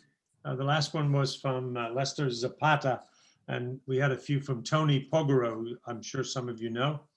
But Christine's question is, how have there been efforts to support the Water is Life movement of Native peoples who are opposing pipelines? Most recently, the Enbridge Corporation's pipeline number 3 that is scheduled to run through the headwaters of the Mississippi. I can open this up and then let others go. Very familiar with this pipeline, actually, Christine. And the video that we were going to look at, and we'll get it to you, is the piece from CNN that was specifically on this pipeline. So the issue here, obviously, is the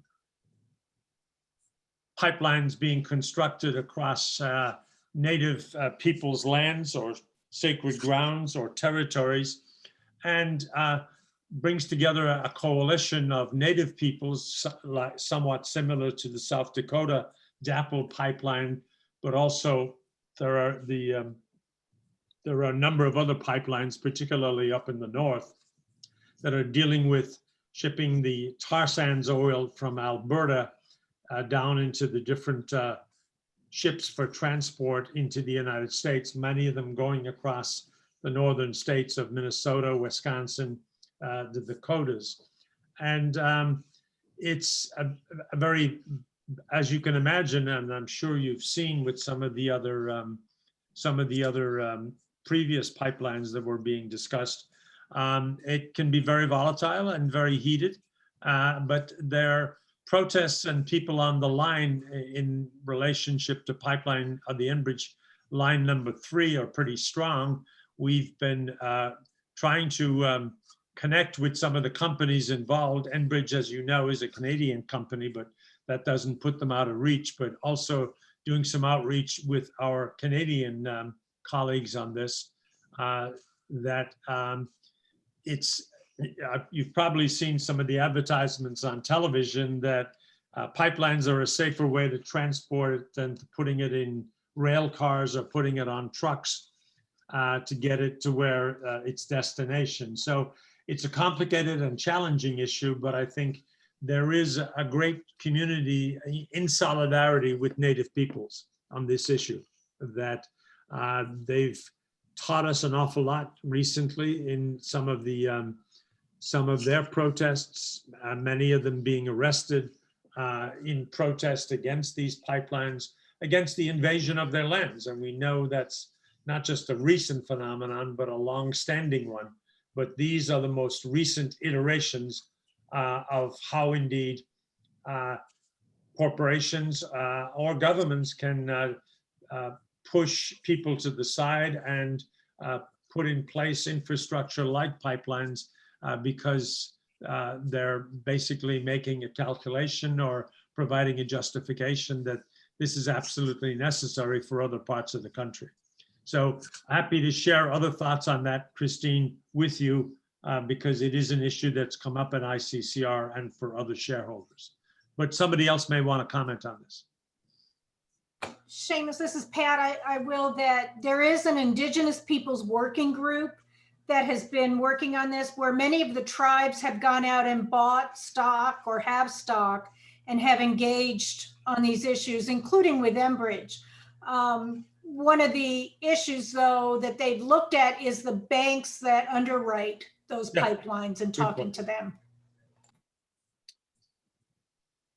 So we're moving along in time. So unless somebody else has an immediate comment, we'll bring this part to a close. I only simply want to say we've had some great presentations and suggestions.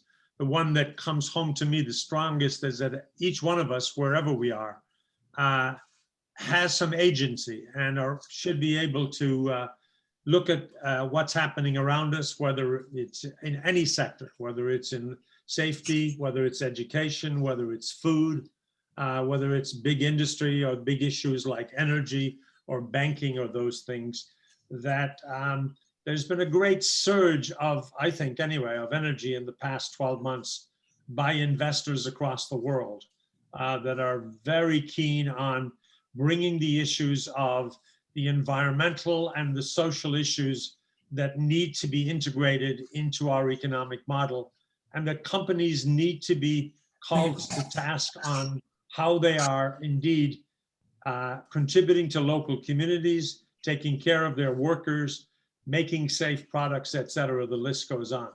The second part is that, and this is true for a number of folks that are on here as well, these issues, a number of them came up at the World Bank IMF meetings, which took place here in Washington 2 weeks ago. And I know they've been a part of the financing for development conversation at the UN.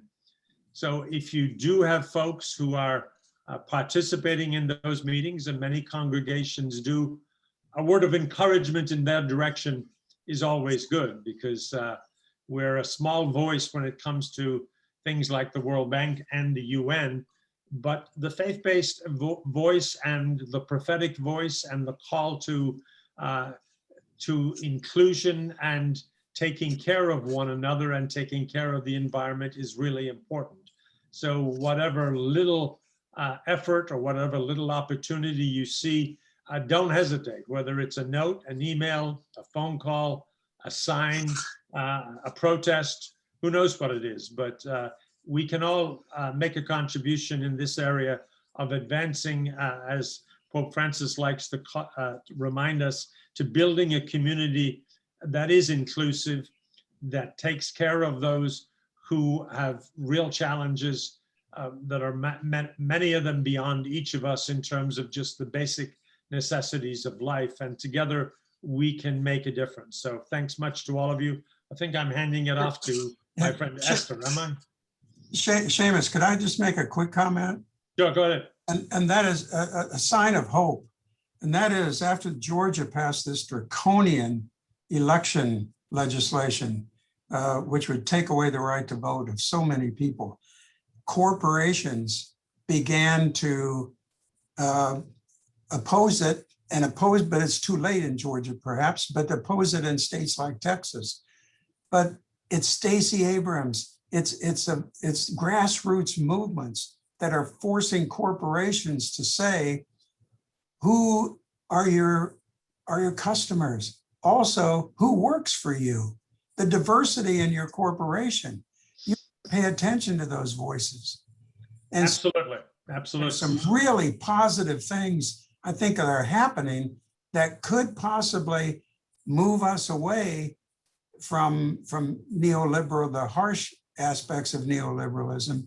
I'm optimistic. The opposition to transgender legislation proposed in Texas. I think that grassroots movements and SHRIC and ICCR, holding them accountable, critical, but there's hope. No, and many of these I companies wanna are add- household words, whether it's Home Depot or Coca-Cola or any of those, important for each of us to speak out and support them in their protest and ask them why they're not supporting Stacey Abrams and others if they're not. So Esther, are you out there? Yeah, I want to add to that conversation too, that the Catholic Health Association stood up and said, we take a stand to do something about racism and diversity within our own institutions and to be that voice in our communities where we are. And that's a very powerful group of people that many corporations depend on for their goods to be consumed by them.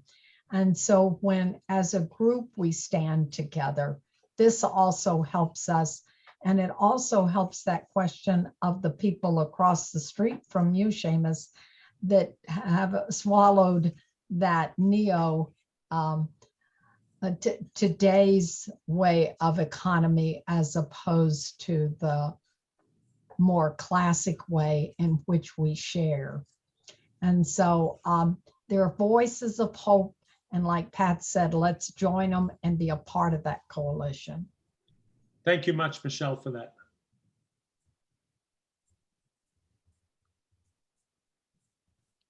There you are, Hi. Esther. Hello. Yeah, I'm here. What an excellent presentation, all of you. Hi, my name is Esther Ng. I am the treasurer of the SRIC. I would like to tonight's excellent, knowledgeable speakers, Father Simmons, of course, Dr. Larry Hufford, Sister Michelle O'Brien, and Pat Siraka, and also the SRIC Fellow Board Officer, Sister Patricia Regan, and also Sister Susan Mika for the program presentation. Also, we thank you, the supporting staff from Old School of Theology, Lopez Rodriguez, Galvin Harrison, and Eric Myers. Also, we thank a special thank you to our fantastic SRIC staff, Ruben Lopez, he's the administrative assistant, and also Anna Feckenberg, executive director. And million thanks to all of you out there for supporting and enjoying our Zoom event. Now, please join us for our Zoom reception, where we can enjoy visit with one another. You will be placed randomly in a breakout room for about 15 minutes. Then you will resign to a different room for another 15 minutes. Please enjoy the reception.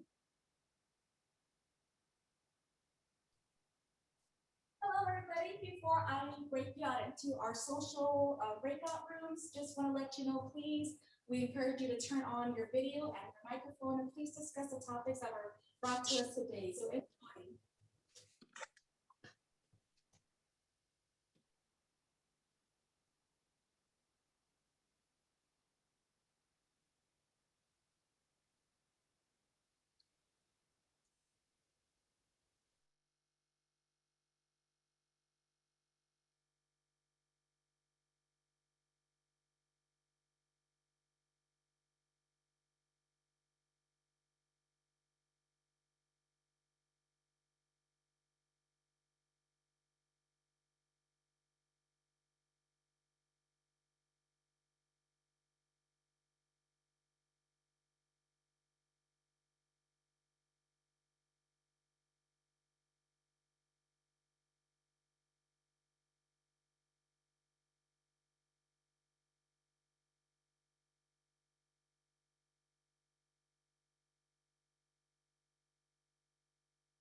unmute.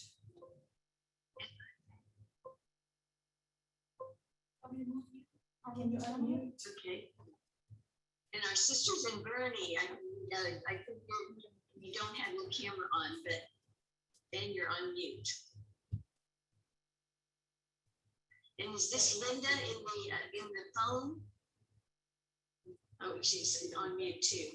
I think it's Linda Murphy. Okay, Susan, can you hear me? Yes, yes, yes. I have a note here that says you cannot start video because the host has stopped it. Oh, okay. Well, I don't know what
It keeps the bacteria for 24 hours.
No, and that's why I referenced, I mean, we always have this one caterer that is so good. And everybody always says, are we having that food? So, you know. Anyway, no. All right, well, we have to leave this breakout, right? But good to see you. Yeah.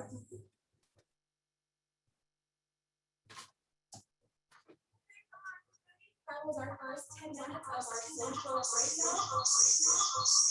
I'll go ahead and do another session for another 10 minutes, and after that, the event will be closed. Something noisy in the background. There we go.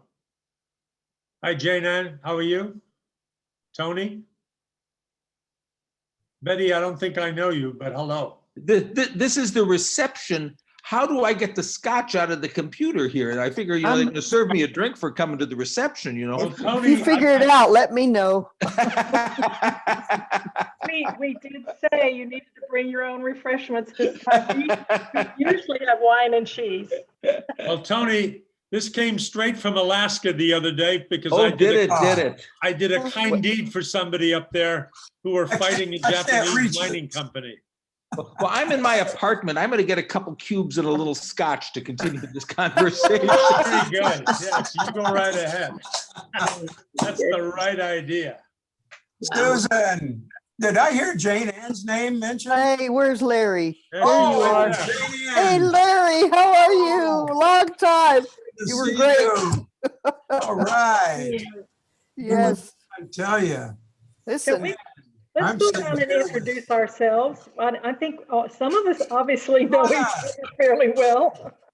What a group. What a group. But let's start with Sister Jane Ann. I think I'm just going to go across my my view, and if you'd I'm introduce Sister Jane yourself. Ann Slater. I'm a Sister of Divine Providence, currently the Chancellor of the Archdiocese, and looking forward to retiring on June 30th. Yay! Hey, all right. Oh, good for you. Good for you. Could hardly wait. I'm Ramona Besner. My picture disappeared in the beginning and has never returned. But anyway, I'm a Sister of Divine Providence. I certainly have enjoyed this evening. Thank you. Sister Susan. Salute to all of you. Salute, Tony. You inspired me to get some bourbon. Oh, good, good. Oh, Just like the old days, we were drinking buddies in DC. That's right. You and Seamus? oh, man. You bet, you need. Where's the rest of our group? We need to introduce ourselves. Let's continue. Oh, this is a large group here. So my goodness.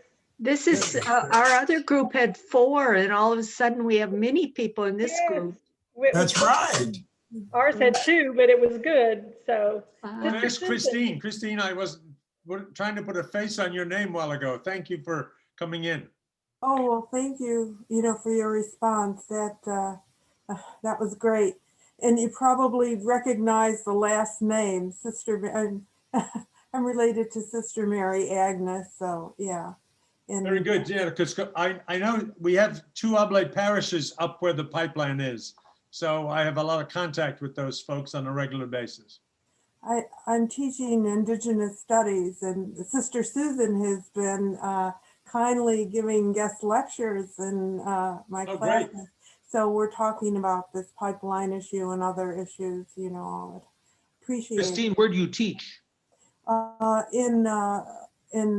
State University of New York in Brockport. It's a branch of the State University of New York. It's near Rochester. It's Okay, Rochester branch. SUNY. Yeah, SUNY. Yeah. Tony, you didn't introduce yourself yet. Well, I'm Tony Pogorelts. I'm a Sulpician priest. I work at Assumption Seminary, but I have an academic connection with the sociology department at St. Mary's.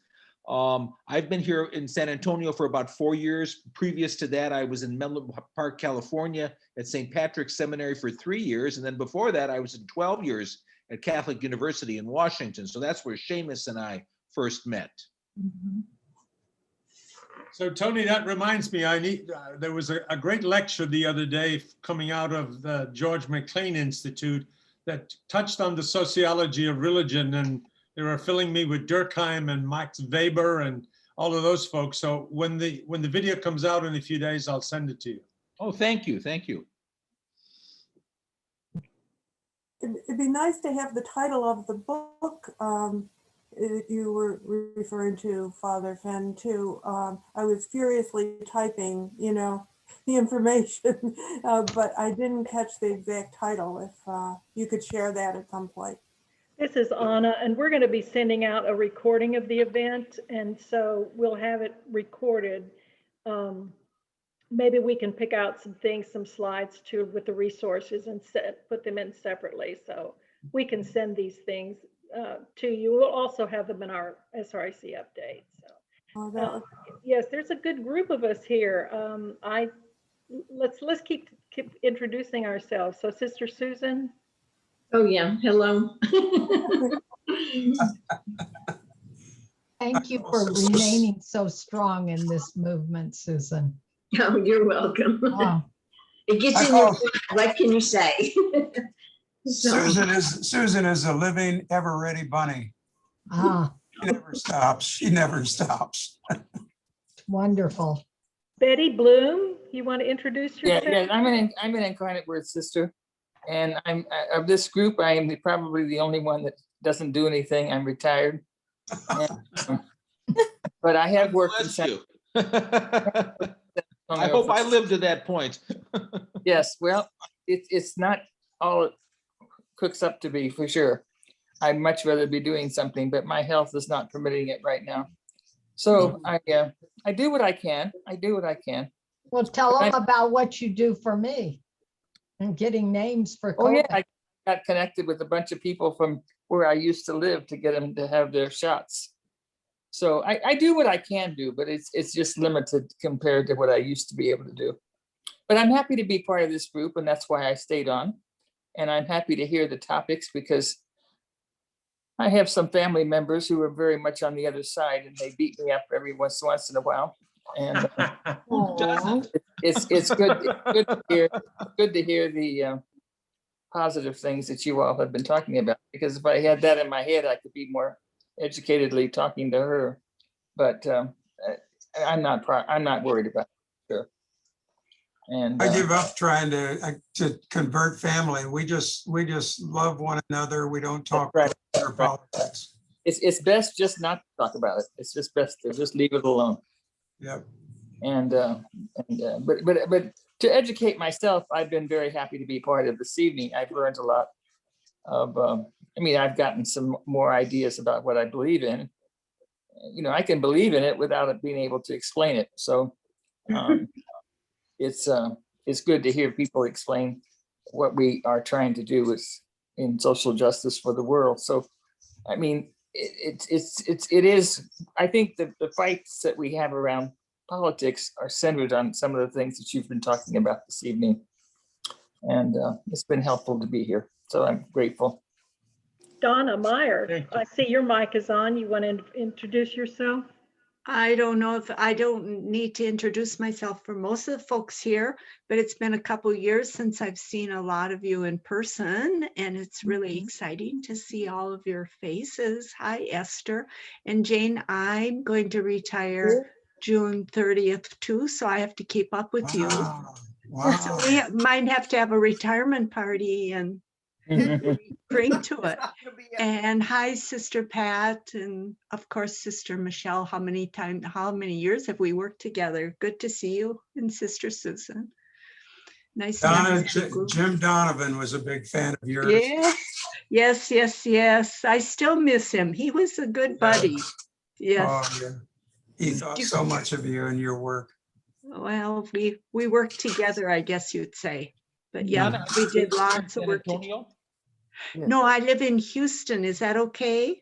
Well, wherever you are, that's fine. Oh, I figure since you're in San Antonio, you're a little biased that way. I haven't been here long, though. I have very few solid commitments. Lester, how about you? I see your mic is on. Lester Zapata. Yes. I'm from Nicaragua. I have been away from Nicaragua for about 15 years. So I think that's where it's come my interest in social justice. And then I met the Oblate Omar Immaculate. I did one summer internship, I think was 2016 at the Offices of Justice and Peace. I met Father Chemus. And I did my studies at Oblate School of Theology. I was at seminary. Right now, I'm no longer at seminary. I'm discerning where God is calling me. And actually I attended like 3 or 4 of those meetings because in the past you have them at OST, at Whitley Center. So I'm glad to be participating this year in this meeting. And his family in Nicaragua has gotten the vaccine through COVAX, which is exciting to hear. I hope you all think it's exciting. I think they may be doing better than we are. Yes, I was very surprised when I heard about that from my family members. So it's exciting. It's good news. Good news. Does that cover your dashboard, Anna? Yes, so continue the conversation. Other people are here, but their mics are muted, so I'll leave them in peace and quiet. I think I've got Sister Margaret. Is your mic on? It is. It says it's on. Yes, she is. Yeah. I don't think she can. Sister Margaret? Yes, I hear you, Anna. Will you introduce yourself? Yes, I'm Brigidine. I bring greetings from Mary Teresa. She was not able to be here tonight. And also want to say to Father Seamus that Sister Veronica will be glad to know he looks good, getting better. Oh, thank you for that. Please tell her hello and give her a big hug from me. I'll do that, okay? And Anna, I see Ron Kern. I don't know if he can unmute himself, but he's with Greystone Consulting. I saw him too. Ron, he says he doesn't have his mic. He was in our small group and he didn't unmute himself. Okay. Good. He's with Greystone Consulting, and he works with a number of the religious orders around this area and other areas. So, and Sister Frances Lorraine, I don't know if she can unmute herself. She was in the video. She was the inspiration for the Texas Cry. She tried to start Texas Cry in 1974, and it just didn't work out. And then she kept it in her heart that we needed to have a coalition. And then when Tim Smith and Father Mike Crosby started up again in 1981 to try to start us, you know, she was right there and was part of that whole effort and was on our first executive committee. And she was featured in that beautiful picture of her in the Video. in the video. She's not in this group though, is she? I don't see her. It says Francis Lorraine. Yes, So she joined us rather late. I don't know if she's still with us or not. yeah. She Very did good. join us rather late. And I see our sisters, our Benedictine sisters in Bernie, they were in our previous group and they did unmute themselves to say hello too. So Yeah, they're a whole group in one room, right? yes. Yeah, yeah. There's In our conference room Sister there. Bernadine. I don't know if you can hear me. Yes. Hello. Yeah. Okay. So hi, Michelle. Hi there, Bernie. Yeah. So there was a group. They've abandoned me, but they've gone. So there was a group of us here. So thank you for everything. I was amazed in seeing that video. You know, such a long history and ups and downs, and here we are, you know, today. So thank you for everything. Enjoyed it. Brilliant. Thank you. I enjoyed hearing Larry's explanation of the different kinds of economic arrangements and how it made sense in terms of the history. I thought that was very useful. Maybe we all need to take your course. I just think it's important that the word capitalism is used and we are not communicating with one another because we have different understandings. And I think if we can just name neoliberal for what it is, you know, the financialization, the speculative capitalism, the stock market's great, but yeah, there's this wealth income gap here that's increasing, something's not connecting. But yet this effort, I think large corporations like Rothschild's trying to pull together are understanding that the extreme wealth and inequality is disastrous for their future. Right, exactly. You know, disastrous for the environment. Mr. Francis, by the way, says hello on chat, Susan. And I think we're going to lose connection here in about half a minute. This has been wonderful. Wonderful evening. Thank you all. Thank you. Thank you. Thank you, Ramona. Good to see everybody. Likewise. Bye, Esther. Bye. Bye-bye. Nice to meet you. Larry, everybody. Adios. Adios.